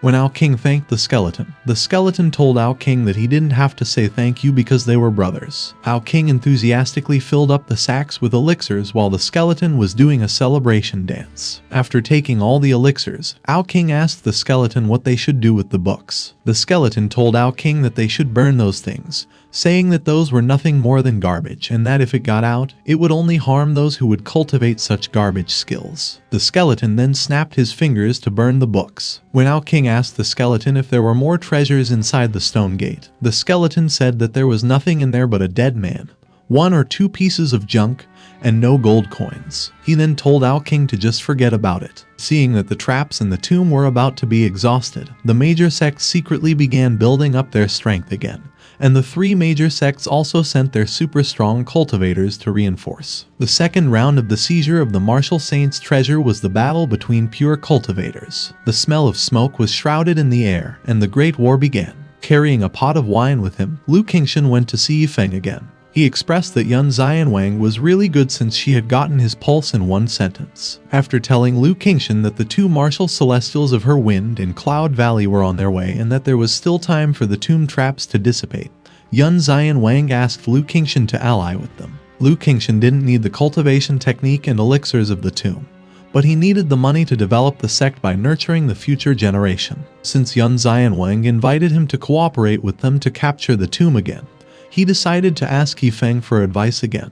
Yi Feng's calligraphy finally became on par with God's. Thinking that the mount reward might have been something similar to the broken skeleton, Yi Feng said that he might have died a horrible death. Seeing that Lu Qingshan had brought wine again, Yi Feng expressed how he noticed that Lu Qingshan was bringing something whenever he came. Lu Qingshan told Yi Feng that he brought wine to show his thanks for his last reminder. When Yi Feng asked him what his reminder was, Lu Qingshan told Yi Feng that he reminded him not to go to the tomb to save his life. He then said that, just as Yi Feng had predicted, there was a big trouble, and a lot of people died. While he was saying that he really did expect it, Yi Feng thought to himself that it should have been obvious already. He believed that if mortals like them entered the tomb of a cultivator, it would be strange if there wasn't any danger. Lu Qingshan couldn't help but notice how light-hearted Yi Feng was. He stopped beating around the bush. He asked Yi Feng if it was safe for him to enter the tomb since the danger inside had already occurred. Yi Feng sighed, leaving Lu Qingshan startled. After asking him why he kept thinking about Zhang Yu's tomb to make a profit, Yi Feng pointed out to Lu Qingshan that he couldn't go to the tomb. When Lu Qingshan asked him if there was still danger inside the tomb, Yi Feng just told Lu Qingshan that he would be dead if he went. Yi Feng was convinced that Lu Qingshan's brain lacked something. He thought that with Lu Qingshan's old bones, even if a stone fell on his head, he would have instantly died. Yi Feng advised Lu Qingshan to just forget about it, saying that even if there really were no dangers inside, he would not have been able to get even half of the benefits. He expressed that he was sure that someone else was already there first. Lu Qingshan asked Yi Feng to explain what he meant, but Yi Feng just told him that what he said was exactly what it meant. Yi Feng believed that many cultivators had gone to capture that kind of tomb already, thinking that Lu Qingshan was old, couldn't run as fast as others, and couldn't rob or fight. Yi Feng trusted that if there was something good, it would have been taken by others first. Claiming that he understood, Lu Qingshan thanked Yi Feng for reminding him. For some reason, the skeleton suddenly had a bad feeling. Moments later, inside Yi Feng's storage room, the skeleton and Ao King dug a hole. They decided to bury the gold coins there, thinking that the most dangerous place was the safest place. Confident that they were already one of the richest, the skeleton boasted that they could cover the entire Pingjiang city with young ladies. Ao King suddenly told the skeleton that he was wondering about something. He asked the skeleton whether he used his tailbone or toes in Yaheng Academy. The skeleton instantly became silent. He then dropped the shovel and called Ao King. Ignorant of the fact that he had hurt the skeleton's feelings, Ao King just innocently responded to the skeleton's call. The skeleton said to Ao King that if he exposed people's shortcomings, he might have a son without an asshole.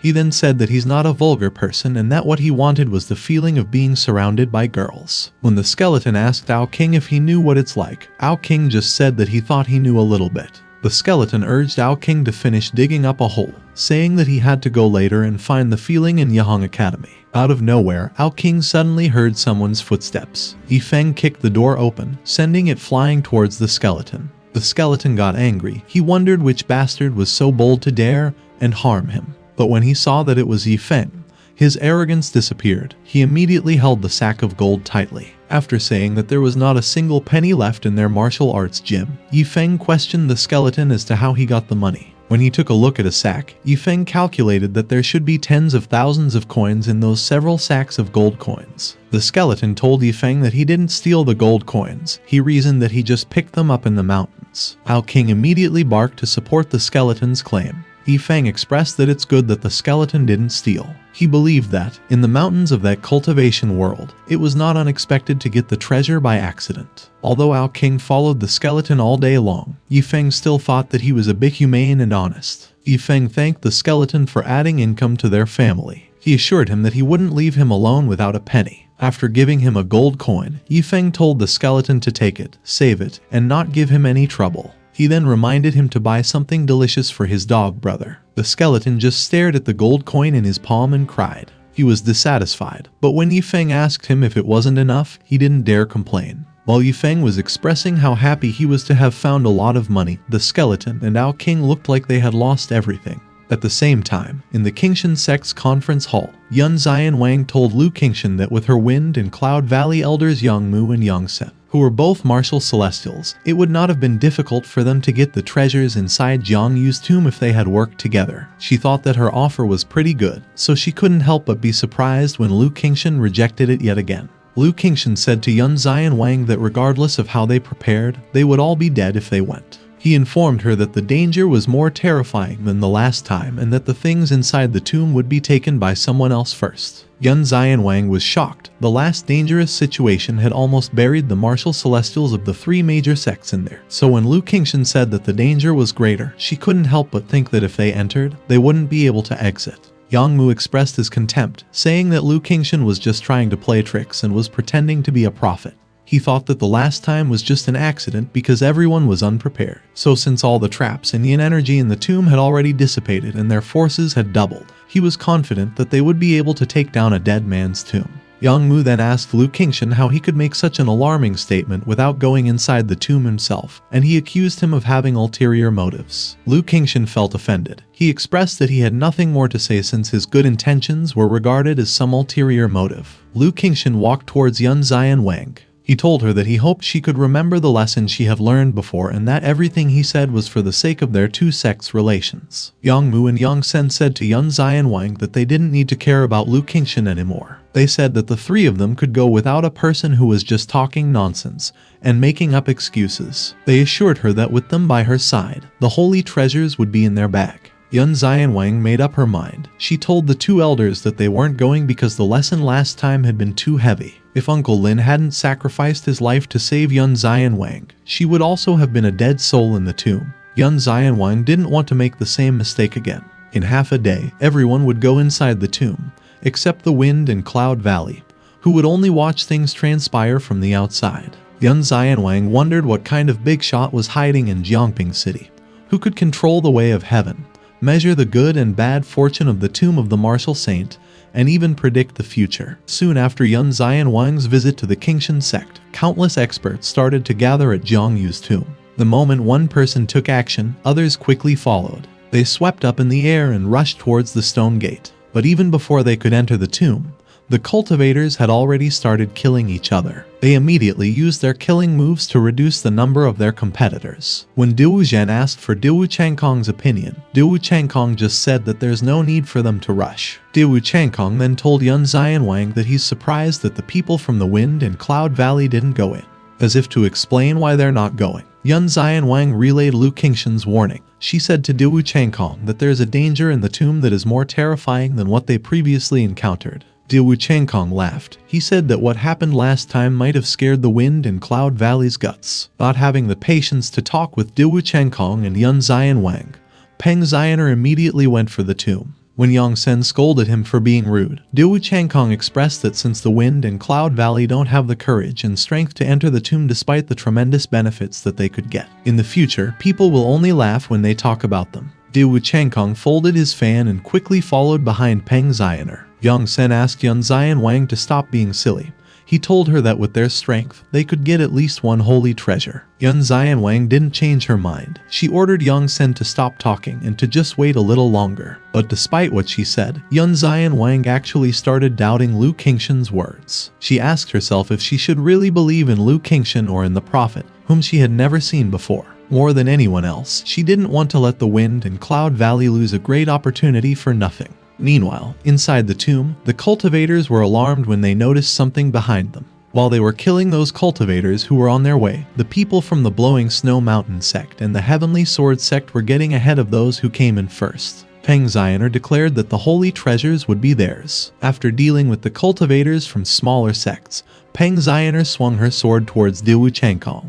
Diwu Changkong quickly used his fan to block Peng Zioner's sword. He then tried to persuade Peng Zioner that they should obtain the holy treasures first.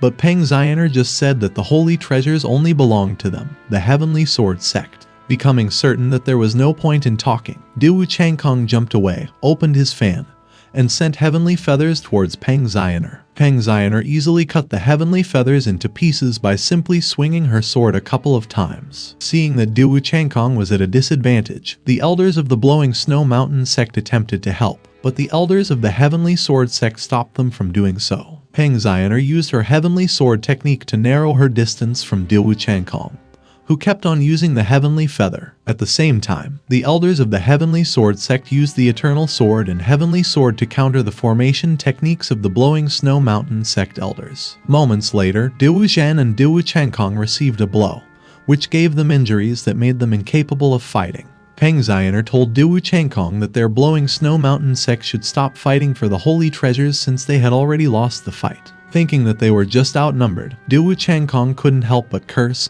He wished that they didn't have so many casualties. Outside the tomb, Yang Mu told Yun Xianwang that she really had missed a golden opportunity, saying that there was no movement in the tomb, so the danger that she mentioned should be non-existent. Yun Xianwang just said to Yang Mu that he can't go in unless he steps over her dead body. Both Yang Mu and Yang Sen were under the impression that their young miss had really gone insane. Meanwhile, inside the tomb, Peng Zioner and her elders were already close to where the holy treasures were. Peng Zioner told her elders that each of them would take one of the holy treasures. She wanted to take everything for their Heavenly Sword sect, but when she saw the holy treasures, she couldn't help but exclaim. Peng Zioner let out a scream. She was so shocked to see that the holy treasures had actually been destroyed. They couldn't understand what was going on and how the holy treasures that each one of them coveted turned into garbage. Diwu Changkong suddenly arrived. He ordered Peng Zioner to put down the holy treasures in front of her. Peng Zioner and her elders didn't say a word, They just turned to look at Diwu Changkong and his elders, revealing the holy treasures that were still on the ground. Seeing that the Heavenly Sword sect still hadn't claimed the treasures, Diwu Changkong got excited.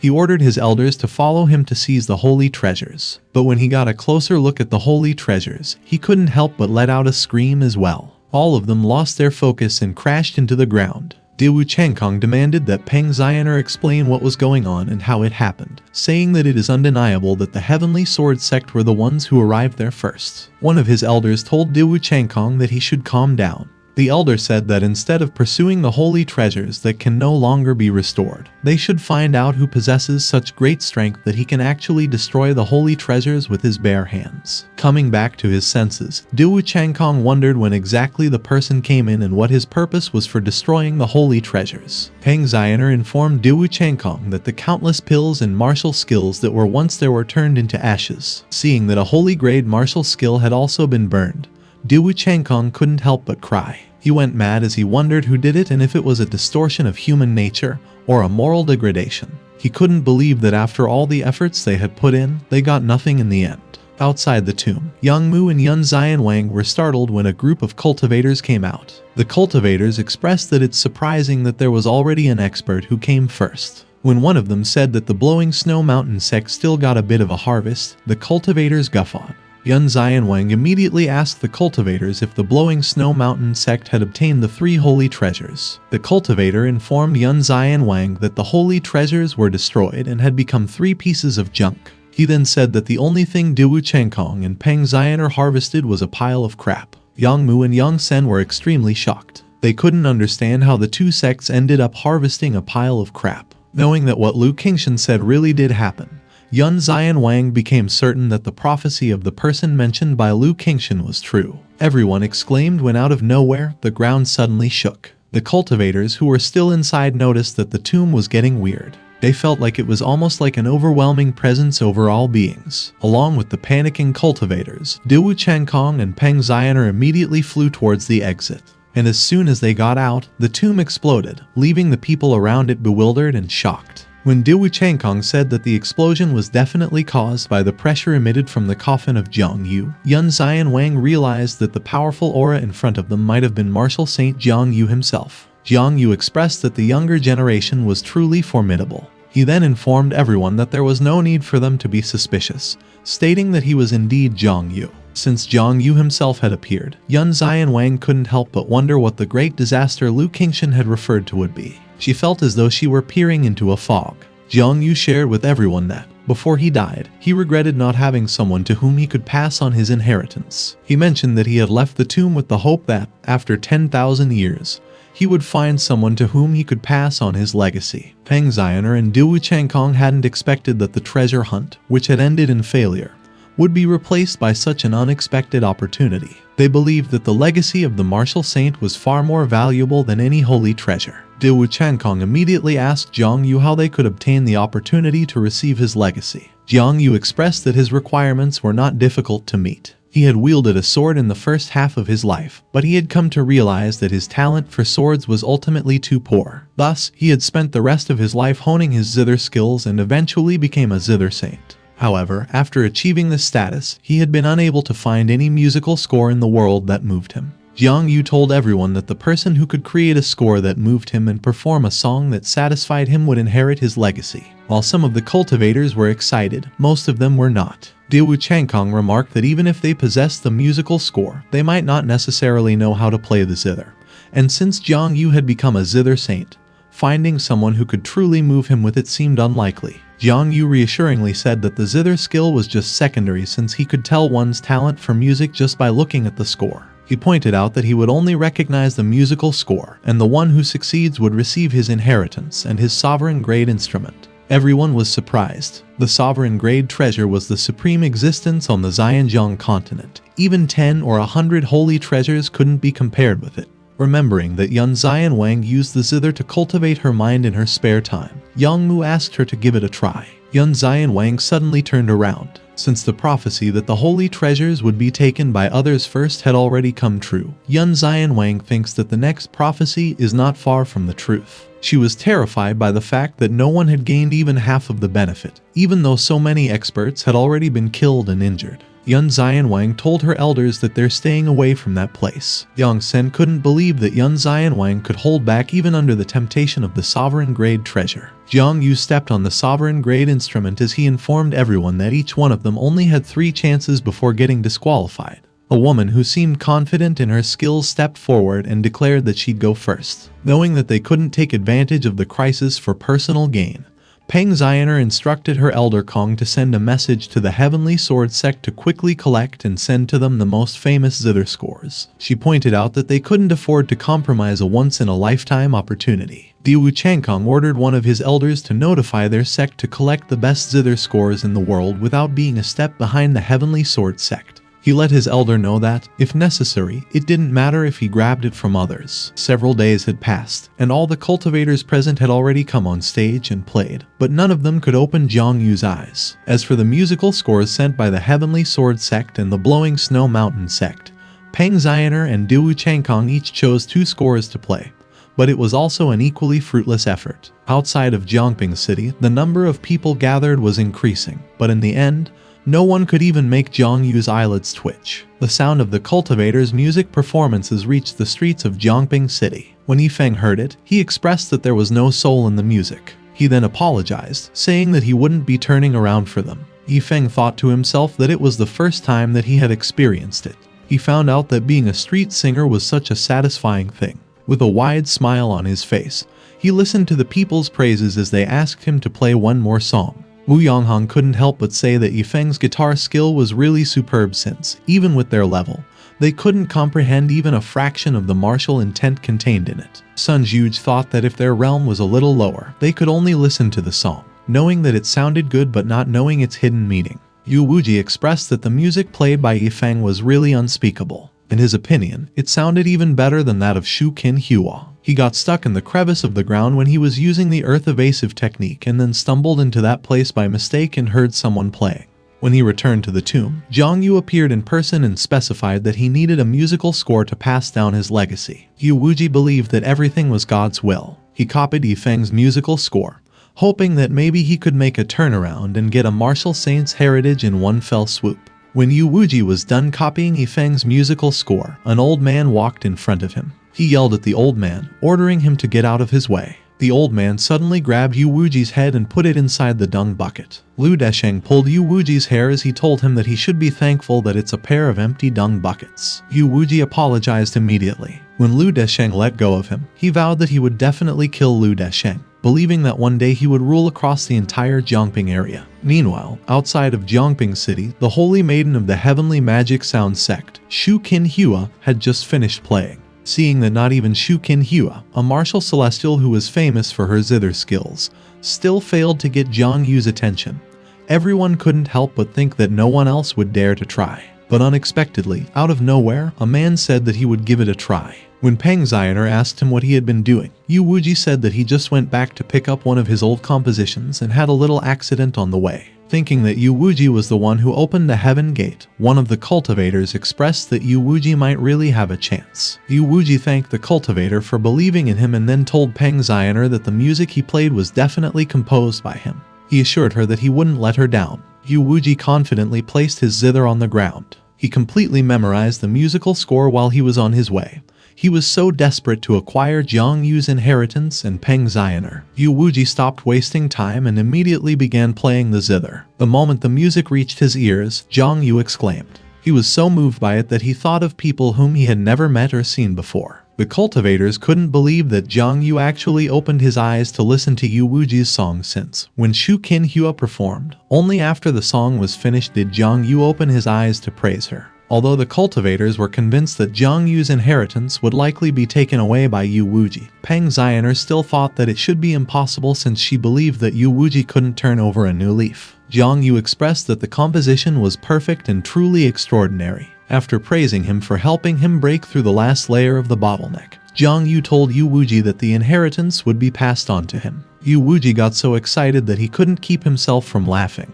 He also couldn't believe that he actually received Jiang Yu's inheritance. The cultivators were amazed by Yu Wuji since he opened the heaven gate and became the inheritor of a martial saint. When the cultivators congratulated him and told him that he shouldn't forget about them in the future, Yu Wuji assured everyone that he would remember them.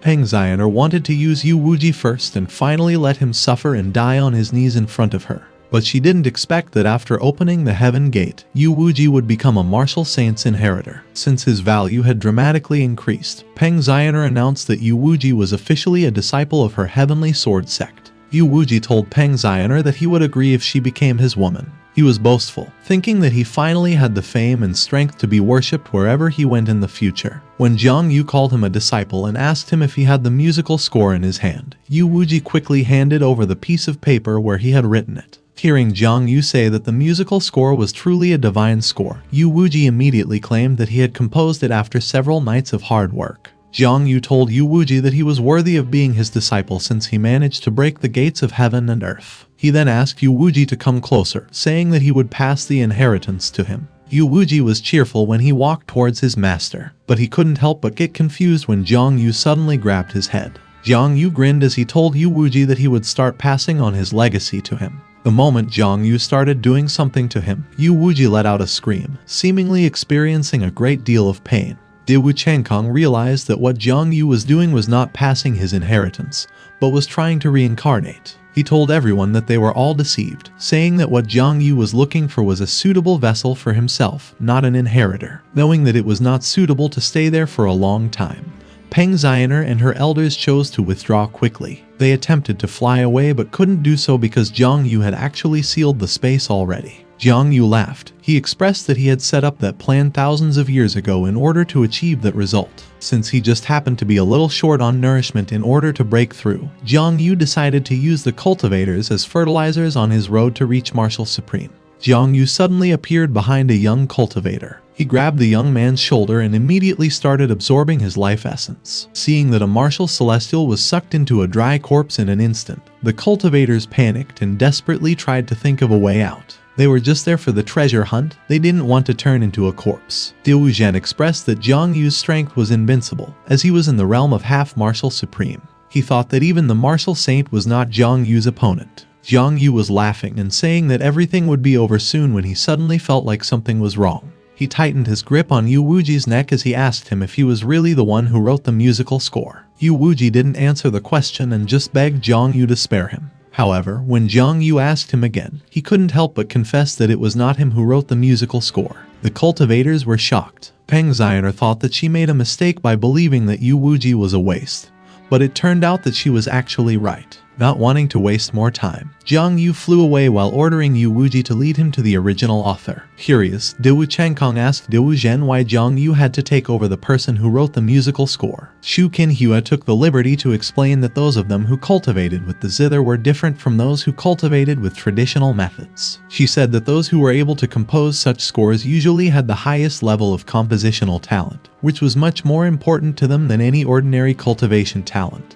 She then pointed out that if one took over the body, the original owner's talent could be inherited. Diwu Changkong and Peng Xianer finally understood why Jiang Yu was being picky. Meanwhile, inside the martial arts gym, Yi Feng was just playing chess with Lu Qingshan. Having lost for a couple of rounds already, Lu Qingshan couldn't help but praise Yi Feng's skills. Yi Feng told Lu Qingshan that he couldn't be blamed since he had just learned. During that period of time, Yi Feng had been working on improving his skills in sculpting. While he was wondering how long it would take to be on par with gods, he noticed that the paper was crumpled. Realizing that it's not a good idea to keep using paper to play, Yi Feng decided to carve a chessboard. Knowing that Lu Qingshan should be more familiar with Jiangping City than him, Yi Feng asked Lu Qingshan to get him a good square wooden table or a square stone table if he came across one. When his suspicion that Yi Feng wanted to carve a chessboard was confirmed, Lu Qingshan couldn't help but feel troubled. After all, the kitchen knife used by Yi Feng is a holy treasure. He thinks that the material for the chessboard should at least be a holy treasure, or even something higher than a holy treasure. When Lu Qingshan said that he's afraid that it's not easy to get that stuff, Yi Feng just told Lu Qingshan that he can just take his time, saying that he's sure that Lu Qingshan will find it soon. At the same time, in the streets of Jiangping, Jiang Yu urged Yu Wuji to tell him where Yi Feng was. The moment Yu Wuji revealed the location, he immediately flew towards the martial arts gym. Jiang Yu couldn't keep himself from grinning, seemingly excited to take over a body with the highest level of compositional talent. Inside the gym, Lu Qingshan was suddenly alarmed. He could feel that a powerful aura had appeared outside and was rushing towards the martial arts gym. Thinking that Lu Qingshan wanted to go out to look for the material, Yi Feng told him that he shouldn't rush, saying that there's no use of him going out at that time. Yi Feng thought to himself that Lu Qingshan really lacks common sense. He was certain that it was going to rain, so he thinks if Lu Qingshan goes out, it's just like he wants to go after he shits himself to pick up his pants. Lu Qingshan was amazed that Yi Feng could still maintain his composure even though there was a strong enemy outside. As he wondered what Yi Feng would do to deal with the enemy, he couldn't help but get excited since it would be the first time he would see Yi Feng take action. Moments later, when Jiang Yu landed in front of the martial arts gym, he was startled by what greeted him. The three old men stopped Jiang Yu from breaking into the martial arts gym. They ordered him to go away, telling him that he would die if he didn't do so. Near the martial arts gym, a group of martial celestials who secretly followed Jiang Yu to watch the battle were hiding. Diwu Zhen couldn't understand how there could be three martial celestials in that small Jiangping city. Diwu Changkong expressed that what's even more shocking is that each of the old men was actually holding a holy treasure. Judging from the old men's appearance, Diwu Changkong arrived at the conclusion that they were protecting the martial arts gym. Diwu Zhen said that it's unfortunate that in front of Jiang Yu, three martial celestials are also not enough. Jiang Yu expressed his contempt, saying that he couldn't believe that three wastes dared to block his way. As he ordered the old men to get out of his way, Jiang Yu jerked his hand forward to send shockwaves towards them. No matter how hard the old men tried to block the attack, they still ended up suffering internal injuries. Seeing that his casual strike managed to easily push the old men away, Jiang Yu snorted at them and called them ants. However, he couldn't help but exclaim when the old men stood up. Despite their horrendous state, the old men still stared at Jiang Yu aggressively without flinching. Jiang Yu got so irritated that he decided to finish off the old men. But he stopped his attack when he noticed the pair of buckets that were aimed towards him. He was forced to jump away to dodge the buckets. While the old men were thanking the dung man, Diwu Changkong was surprised to see another martial celestial. Diwu Zhen said that even if their blowing snow mountain sect joined forces with the heavenly magic sound sect, they still wouldn't dare offend the martial arts gym, even in their dreams. Having had enough of the old men's pestering, Jiang Yu decided to use his strongest blow. He wanted to finish them all off in one fell swoop. The manifestation of Jiang Yu's attack pierced through the sky. It looked like a blade that could cut anything that it touched. Meanwhile, inside the storage room, when Ao King asked the skeleton why there was a lot of noise outside, the skeleton just told Ao King he shouldn't worry about it, saying that it's just a little trash who's messing around. Inside Yi Feng's house, Lu Qingshan was getting nervous. He was so concerned about Jiang Yu's strongest blow that he didn't hear Yi Feng ask him why he kept on looking at him that way. Yi Feng thought that maybe Lu Qingshan was looking at the small pistol he sculpted, which he thinks was making Lu Qingshan uncomfortable. Seemingly out of boredom, Yi Feng playfully fired the pistol. Lu Qingshan was extremely shocked. He clearly saw that an invisible energy burst out of the weird thing in Yi Feng's hand and shot out through the window.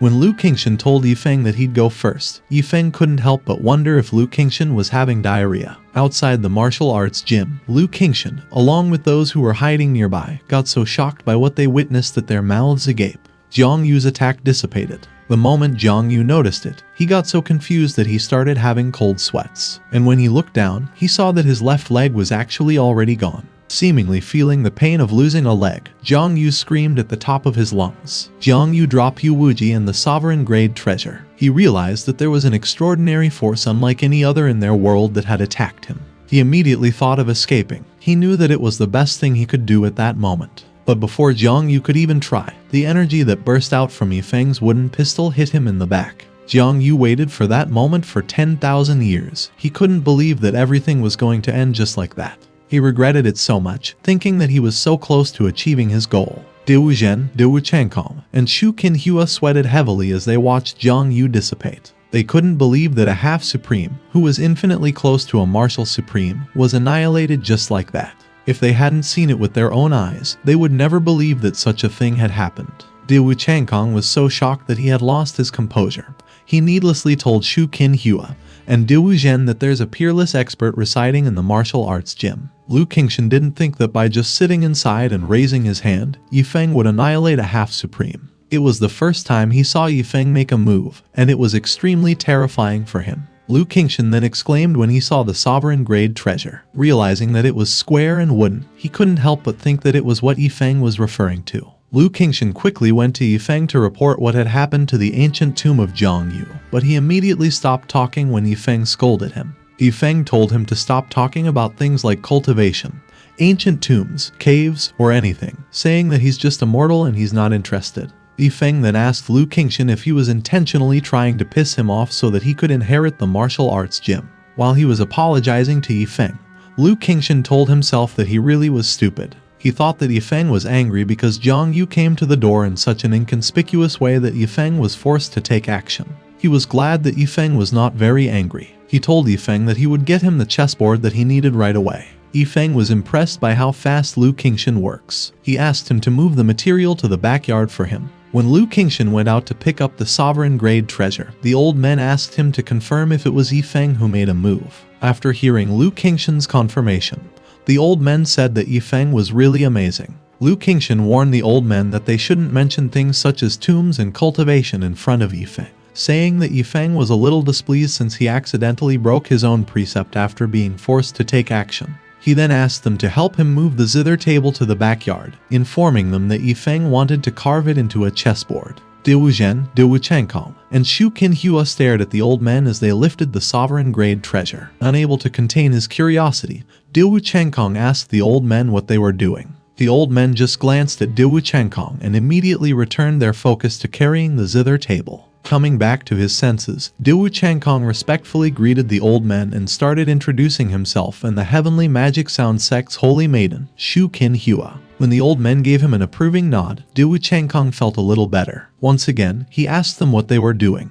Wu Yonghong informed Diwu Changkong that Yi Feng was going to carve the zither table into a chessboard and that they were going to move it in for him. The three were surprised. They couldn't believe that a sovereign-grade treasure was about to get used as a material to carve a chessboard. Shu Qinhua asked Lu Qingshan if the one he was addressing was the one who made a move and wrote the divine zither score. Lu Qingshan confirmed Shu Qinhua's speculation, saying that other than Yi Feng, no one else in their world could have such a demeanor. Yun Zian Wang suddenly arrived. She introduced herself and greeted everyone. When Yun Zian Wang asked Lu Qingshan if the person he was referring to was the prophet, Lu Qingshan just hummed in affirmation. Shu Qinhua asked Lu Qingshan if he could inform Yi Feng that they would like to meet him. Lu Qingshan told Shu Qinhua that it's her freedom to see Yi Feng. He then informed them that they must remember that Yi Feng was a peerless expert with unimaginable cultivation and rel, and that the reason why he lived there was to return to the basics and comprehend the lives of ordinary people, doing everything himself and never interfering with cultivators. Lu Qingshan pointed out to everyone that when they saw Yi Feng,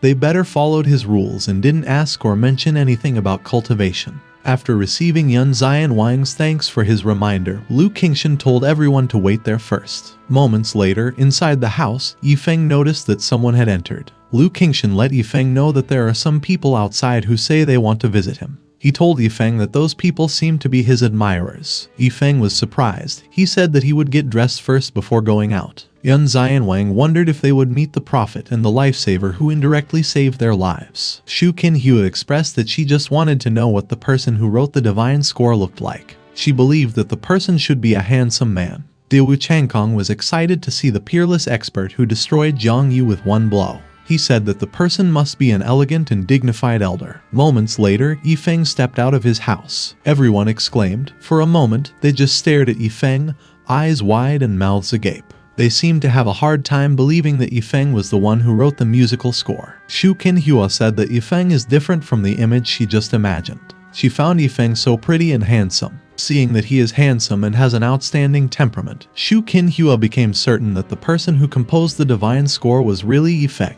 Yun Zian Wang had always thought that the peerless expert would be an old man, so she couldn't believe that he is actually so young. Yi Feng exchanged greetings with Yun Zian Wang and Diwu Changkong. He thought that some farmer or street performer came to visit him, but considering everyone's appearance, he trusts that they must be people from some big and rich family. Shu Qinhua suddenly approached Yi Feng and called for his attention. She enthusiastically told him that they heard the music that he composed, and that's why they came there with admiration. Yi Feng praised Shu Qinhua. He thought that he gained fans after playing music at the door every day, believing that excellent people can't keep a low profile. When Yi Feng invited them to come in and sit down, the group of renowned cultivators immediately thanked Yi Feng and followed behind him. Meanwhile, outside the gym, Yu Wuji was wondering if he was just dreaming. He had a hard time believing that the mortal, who was Peng Ying's childhood sweetheart, is actually a peerless expert. He suddenly remembered that even Lu Qingshan was respectful to Yi Feng, and that Lu Qingshan said before that his peerless kitchen knife was also obtained from an expert who opened a martial arts gym. Yu Wuji then recalled how harshly he treated Yi Feng when he found him talking to Peng Ying.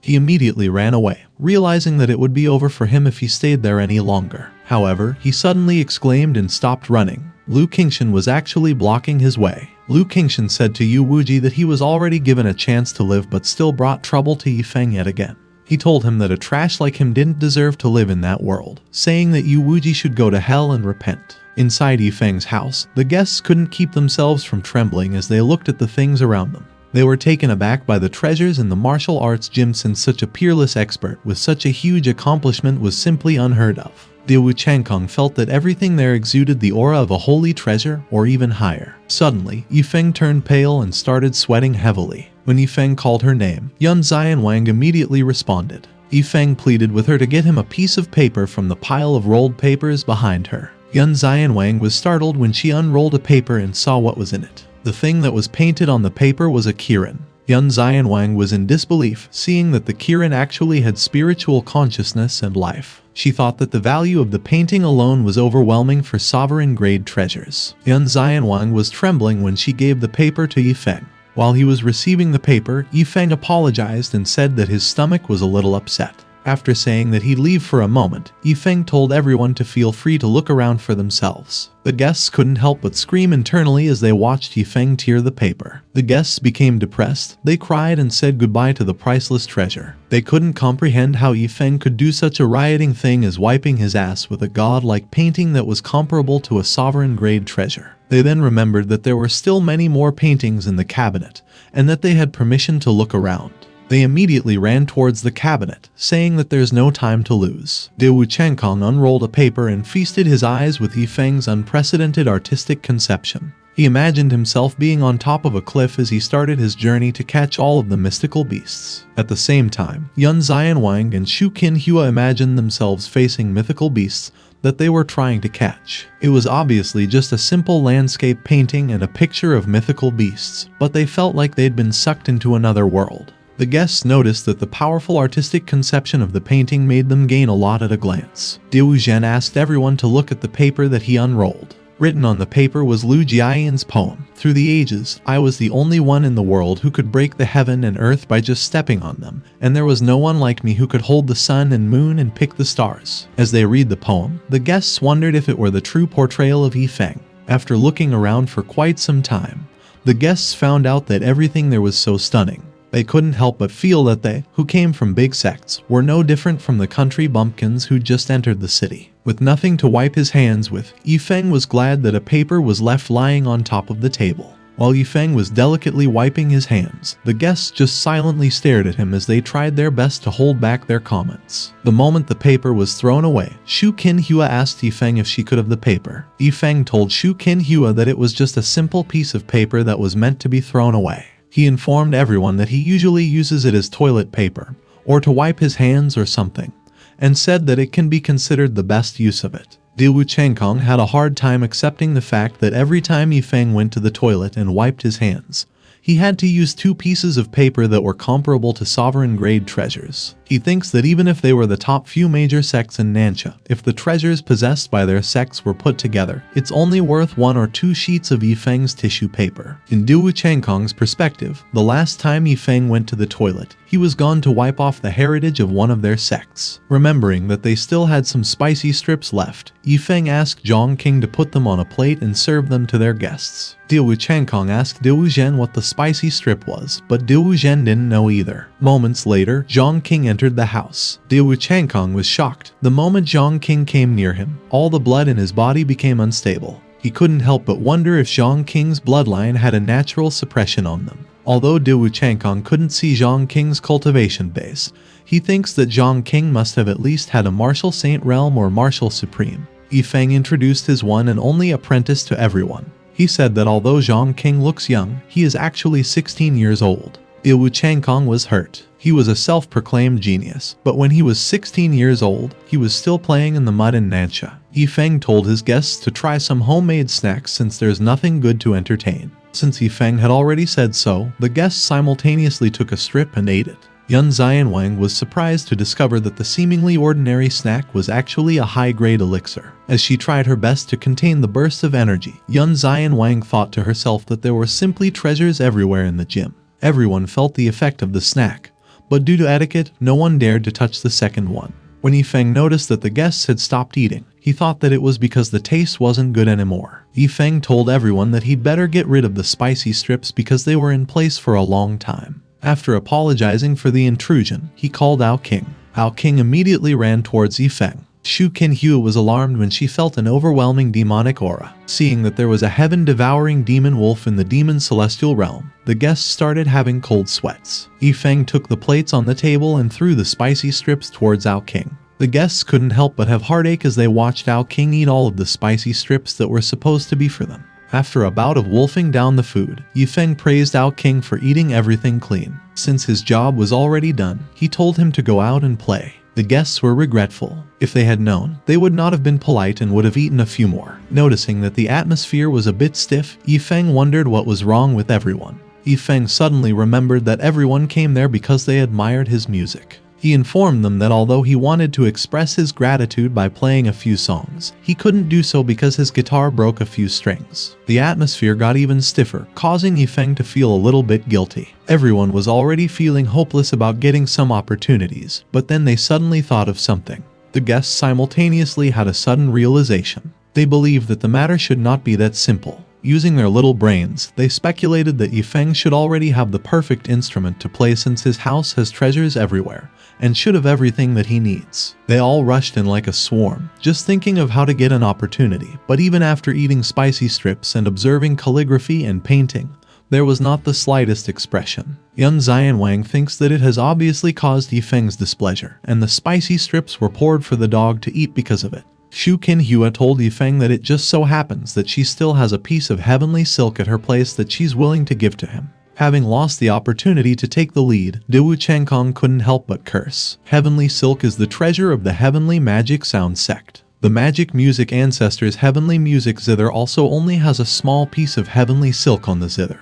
Even so, once the Heavenly Music Zither came out, there were not many rivals in the entire Nansha. To send out the whole heavenly silk, Yun Xianwang couldn't believe that Shu Qinhua was willing to make such a bloody sacrifice. Yi Feng thanked Shu Qinhua and said that he would not take it for free. Seeing that she was dressed so fashionably, Yi Feng could tell that she's also engaged in art. He asked Shu Qinhua's opinion about him drawing a picture for her as an exchange. He pointed out to her that she can mention whatever she wants to be drawn. While Shu Qinhua was thanking Yi Feng, Yun Xianwang, Dewu Chengkong, and Dewu Zhen could do nothing but regret not taking a risk. Shu Qinhua told Yi Feng that she would take her leave first and that she would only dare to take the painting after giving him the silk. With nothing more to say, she immediately left to take the heavenly silk. Yi Feng was convinced that it's not bad to make friends with Shu Qinhua since she's sensible and cute. When Dewu Chengkong told Yi Feng that they'd take their leave so as not to trouble him any longer, Yi Feng let them go and told them to be careful. Moments later, Dewu Chengkong and Yun Xianwang's group stopped in an open area in the forest. They were driven to distraction and resentful that such a great opportunity was just robbed by the Heavenly Magic Sound sect. Dewu Chengkong suggested to Dewu Zhen that they get a house around Yi Feng's martial arts gym and live there. He said that, as Yi Feng's neighbors, as long as time went by, they could always get the opportunity. Dewu Zhen praised Dewu Chengkong, saying that Dewu Chengkong was indeed a genius for finding a good way to get close to the water and get the moon first. Yang Mu and Yun Xianwang also thought that Dewu Chengkong's plan was feasible. Later that day, in Yi Feng's neighborhood, Uncle Wang was just feeding his cattle and enjoying the heat of the sun when he suddenly heard some heavy thudding noise against his door. Curious to see what was outside, he opened the door. Dewu Chengkong and Yun Xianwang's group were what greeted Uncle Wang.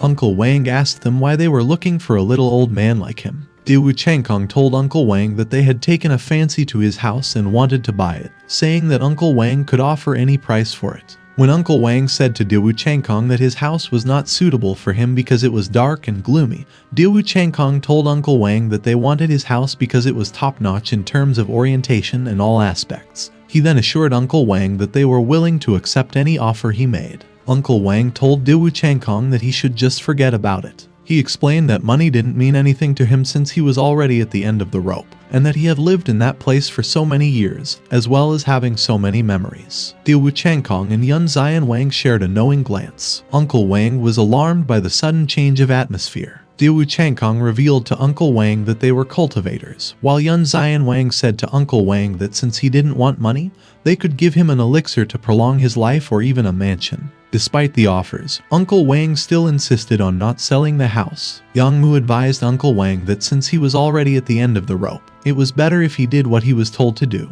or else his rope might end up getting cut. Uncle Wang put his hand over Yang Mu's. He told him that although he was old, there was still a little bit of strength left in him. The people around Uncle Wang couldn't help but be surprised when he easily sent Yang Mu flying with a punch. They found out too late that Uncle Wang was hiding his cultivation base. Yang Sen was so shocked that he only watched Yang Mu get smashed into a tree. While he was applying pressure to them, Uncle Wang told everyone that it wasn't a good thing to bully an old man. Feeling that Uncle Wang's mighty pressure was just as strong as Marshal Saint Jiang Yu's, everyone around Uncle Wang realized that they were in big trouble. After telling them that he was like their grandfather, Uncle Wang asked everyone to show some respect. When Yun Zian Wang asked what they should do, Diu Zhen said that they shouldn't be impulsive, saying that Uncle Wang had no intention of taking their lives easily. He then expressed that he thought it would be the end of their idea of buying the house. Yang Sen disagreed with Diu Zhen. He said that although they got unlucky and kicked the iron plate unknowingly, they could just try to buy another house. Thinking that Yang Sen did make a point, Yun Zian Wang suggested going to Zuo Rong, a person who sold pork across the street. Zuo Rong, who was actually just behind them, heard them mention his name. He asked everyone if they wanted to buy some pork. Uncle Wang told Zuo Rong to come in and sit down, pointing out that he didn't have to pay attention to Diu Changkong and others, who were just passing by. Yun Zian Wang and Diu Changkong's group noticed Zuo Rong's bloodthirsty aura, and the invisible aura of death emitted by the butcher knife in his hand, which they thought was most likely to be a holy treasure. Judging from Zuo Rong's appearance, they could tell that he was a bit stronger than Uncle Wang. They couldn't believe that such strong individuals were all together in the small city of Jiangping, since any one of them was in existence that could set off stormy waves in Nansha. A few hours later, while they were walking in the street, Yun Zian Wang said that Uncle Wang and Zuo Rong should be the same as them, who came earlier and became so powerful because of Yi Feng's blessing. Desperate to get a house close to Yi Feng, Diu Changkong decided to go and talk with the owner of another beef noodle shop. Moments later, the moon was startled when Diu Changkong suddenly screamed. The moment they saw Diu Changkong's face, everyone couldn't help but wonder what had happened. Diu Changkong told everyone that the noodle seller who slapped his face was even more terrifying than Zuo Rong. He wondered who those people were and why there are martial supremes everywhere in Jiangping City. At the same time, in the Heavenly Magic Sound sect, Shu Qinhua asked her master to trust her. The sect master of the Heavenly Magic Sound sect, Zhu Qinju, told Shu Qinhua that although it is expected that Yi Feng is a martial arts saint or even a martial supreme, it is still too abrupt for her to promise the heavenly silk just because of it. Shu Qinhua informed Zhu Qinju that Yi Feng is more than just a martial supreme. She let her know that the things that Yi Feng creates with his own hands contain powerful martial intent and artistic conception, which is simply not something that a martial supreme can do. She then said that Yi Feng's calligraphy and paintings were so mysterious that they couldn't be described with words. Seeing that Zhu Qinju was intrigued, Shu Qinhua said to her that although the paintings Yi Feng made on rice paper are comparable to sovereign-grade treasures, he just uses them as toilet paper. When Zhu Qinju asked Shu Qinhua what toilet paper meant, Shu Qinhua explained that it is something that is used to wipe butt. She pleaded with Zhu Qinju to believe her and said that she had already promised Yi Feng, and that Yi Feng had also promised that as long as the silk is sent, he will make a painting at their request. Shu Qinhua then asked Zhu Qinju if she brought with her the silk. Zhu Qinju said that the heavenly silk is an important treasure of their sect that can't be taken out at will. She told Shu Qinhua to take her to Yi Feng first, saying that she'd think about it if Yi Feng is really as amazing as Shu Qinhua said he was. Shu Qinhua warned Zhu Qinju that their Heavenly Magic Sound sect will lose a great opportunity if they don't give Yi Feng the silk. But Zhu Qinju just said that even if they don't give Yi Feng the silk, he will not destroy the Heavenly Magic Sound sect.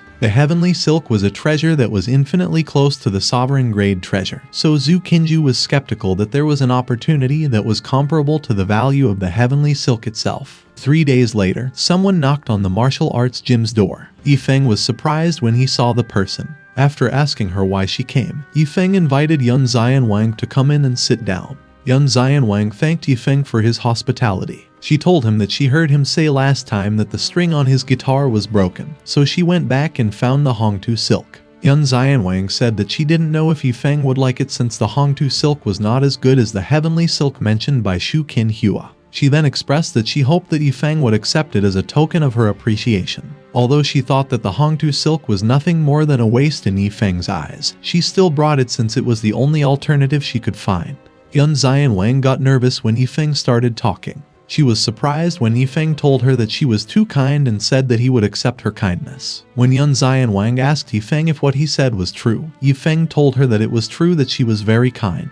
Yi Feng thought to himself that although Yun Zian Wang looked a little arrogant, she remembered what he said last time and sent the silk over by herself. He was touched by what Yun Zian Wang did. Yi Feng liking the Hongtu silk made Yun Zian Wang so happy that she couldn't keep herself from blushing. Yi Feng stared at Yun Zian Wang for quite some time. He was taken aback when he suddenly thought of something. Yi Feng wondered if Yun Zian Wang had a crush on him. He was reminded of his roommate in his previous life, who showed the same expression as Yun Zian Wang when the lapdog he brought was accepted by the goddess he liked. Yi Feng took something from within his clothes. He thought that he did look quite handsome, to the extent that he could be the main character of some manhwa. After thanking Yi Feng for accepting the silk, Yun Zian Wang said that she would take her leave. But as she walked away, Yi Feng stopped her from leaving.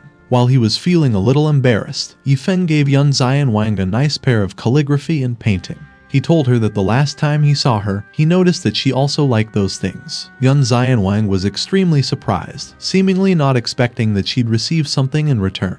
After hearing her thanks, Yi Feng told Yun Zian Wang that she was very kind and that she could just take the calligraphy and painting as a gift of courtesy. Yun Zian Wang just came there to get along with Yi Feng, but she didn't expect him to be so righteous. She was so happy to have received the painting and calligraphy, which was really a great opportunity for her. When Yun Zian Wang exited the gym, Yi Feng decided to go back and repair his guitar. Later that day, in the afternoon, Shu Qin Hua and Zhu Qinju arrived at Yi Feng's martial arts gym. Shu Qin Hua tried to convince Zhu Qinju that without the heavenly silk, it wasn't good to visit rashly like that. But Zhu Qinju just said that they were not there to cause trouble, so it could never be bad. No matter how hard Shu Qin Hua tried to persuade Zhu Qinju that they should have brought the heavenly silk directly, Zhu Qinju still insisted on meeting Yi Feng first before deciding whether to give him the heavenly silk or not. When she noticed the martial intent on the signboard, Zhu Qinju became certain that Yi Feng was indeed an expert. But it was still not enough for her to give Yi Feng the treasure of their sect. Zhu Qinju was confident that even if Yi Feng was strong enough, her visit alone was enough to make the martial arts gym shine. As she strode towards the door, she told Shu Qin Hua that they should go in. Yi Feng suddenly opened the door. After being told by Shu Qin that Zhu Qinju was her aunt who came with her to visit, Yi Feng greeted Zhu Qinju. Zhu Qinju looked disappointed. She thought that, except for his temperament, Yi Feng's demeanor was not that of someone who's strong. While Yi Feng was inviting them to come in and sit down, Shu Qin Hua asked Zhu Qinju why she was so disrespectful to Yi Feng. Zhu Qinju told Shu Qin Hua that she must have made a mistake. She said that Yi Feng really didn't look like an expert and that if it weren't for his martial arts gym's signboard, she would have already turned around and left. Shu Qin Hua explained to Zhu Qinju that she just couldn't see the depth of Yi Feng because his cultivation base was simply too high. She then tried to warn Zhu Qinju that when she entered the door, she must adjust her state of mind and suppress her cultivation. But Zhu Qinju just said to her that she didn't have to say more since she knew what she was doing. The weird paintings on the wall suddenly had reactions the moment Zhu Qinju walked in front of them. Zhu Qinju couldn't help but exclaim when she noticed the abnormality. The weird figures that came out of the paintings surrounded Zhu Qinju and prevented her from moving. Zhu Qinju couldn't believe that the mysterious power could actually overwhelm her. She immediately asked Shu Qin Hua what was happening. While she was asking her if she was alright, Shu Qin Hua reminded Zhu Qinju that she already told her that she must suppress her cultivation to avoid disastrous consequences. Zhu Qinju started to doubt her decision. After suppressing her cultivation, she told Shu Qin Hua to follow her in. Along the way to Yi Feng's house, Zhu Qinju took a glance at the broom, the chessboard, and the demon-suppressing mirror. She was in disbelief, seeing that from large and small daily necessities, everything was from imperial treasure to sovereign-grade treasure. When they got into the house, Yi Feng told Shu Qin Hua and Zhu Qinju to sit down. He then nonchalantly wiped his hands with one of his paintings, saying that his hands were a little dirty. Knowing that the landscape painting on the rice paper had a depth of meaning that couldn't be comprehended, Zhu Qinju couldn't believe that Yi Feng was just treating it like toilet paper. She immediately instructed Shu Qinhua to quickly tell Yi Feng that they came in a hurry and didn't bring the heavenly silk. She planned on asking the elders of their sect to deliver the silk there as quickly as possible. Following her master's orders, Shu Qinhua told Yi Feng that she wasn't able to bring the heavenly silk due to an accident. She assured him that she would deliver it as soon as possible. Yi Feng said to the two that they were polite and that he appreciated their kindness. He then informed them that he had already found something to replace the strings, so they didn't have to trouble themselves anymore. He pointed out to them that if they had brought it earlier, he would have used it. Yi Feng expressed that although they weren't able to deliver the silk, he was still thankful to them. Zhu Qinju turned pale. She thought that Yi Feng was blaming them for dawdling and not seizing the opportunity to deliver the silk in time. Yi Feng's stomach suddenly started growling. He told Zhu Qinju that he had to clean up and go over to his neighbor because he had been invited to eat pork cutlets by the uncle next door. He then said to her that if she had nothing else to do, she should just come and sit down next time. Thinking that Yi Feng was giving them an eviction order, Zhu Qinju couldn't help but feel that Yi Feng was already impatient with them. They decided to just leave so as not to trouble Yi Feng any longer. Moments later, outside the martial arts gym, Shu Qinhua and Zhu Qinju watched the snow fall from the sky. Zhu Qinju expressed that, although it's cold, her heart is even colder. Meanwhile, in the street, a man was complaining about how unbearable the winter was. He then wondered why Yi Feng hadn't come to his house yet. The man was actually Uncle Wang. He unexpectedly crossed paths with Zhu Qinju. They just passed by each other, but it didn't take long before Zhu Qinju suddenly realized something. She yelled at Uncle Wang, calling him Wang Daotian. Uncle Wang's eyes widened in surprise. He turned to look at Zhu Qinju. He told her that after 10 years of not seeing each other, he didn't expect that he would see her again in the small city of Jiangping. Zhu Qinju informed Shu Qinhua that Wang Daotian was the once famous #1 casual cultivator in Nansha, her arch-enemy for hundreds of years, who suddenly disappeared a few years ago. Zhu Qinju charged towards Uncle Wang, saying that she wouldn't let him escape again. Uncle Wang grinned and released his terrifying aura. Zhu Qinju couldn't help but scream as she felt Uncle Wang's overwhelming pressure. She was in disbelief when she found out that Uncle Wang was already a martial supreme. Uncle Wang expressed that it's not easy to meet old friends when one is old enough. He then told Zhu Qinju that he is not free and doesn't have much time to play with her. Zhu Qinju got depressed. She and Uncle Wang were indistinguishable in the past, but Uncle Wang had already reached the awe-inspiring martial supreme realm while she was still in the half-saint realm, and whether she could break through into the martial saint in her life was still unknown. Zhu Qinju became in denial. She refused to believe that she got left behind.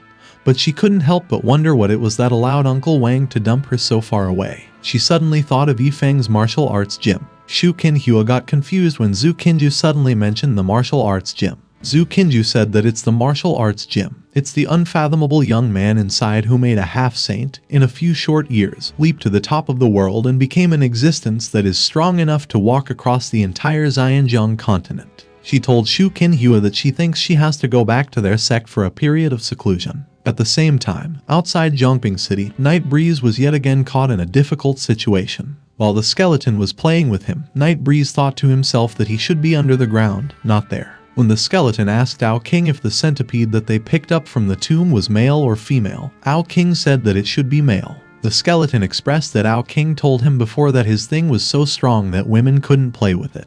But then he was reduced to playing with centipedes. He couldn't believe that a penny had beaten a scumbag like him. Ao King apologized to the skeleton and admitted that it was all his fault. The skeleton told Ao King that he didn't have to apologize, saying that it's all life. Ao King suddenly asked the skeleton what he meant by scumbag.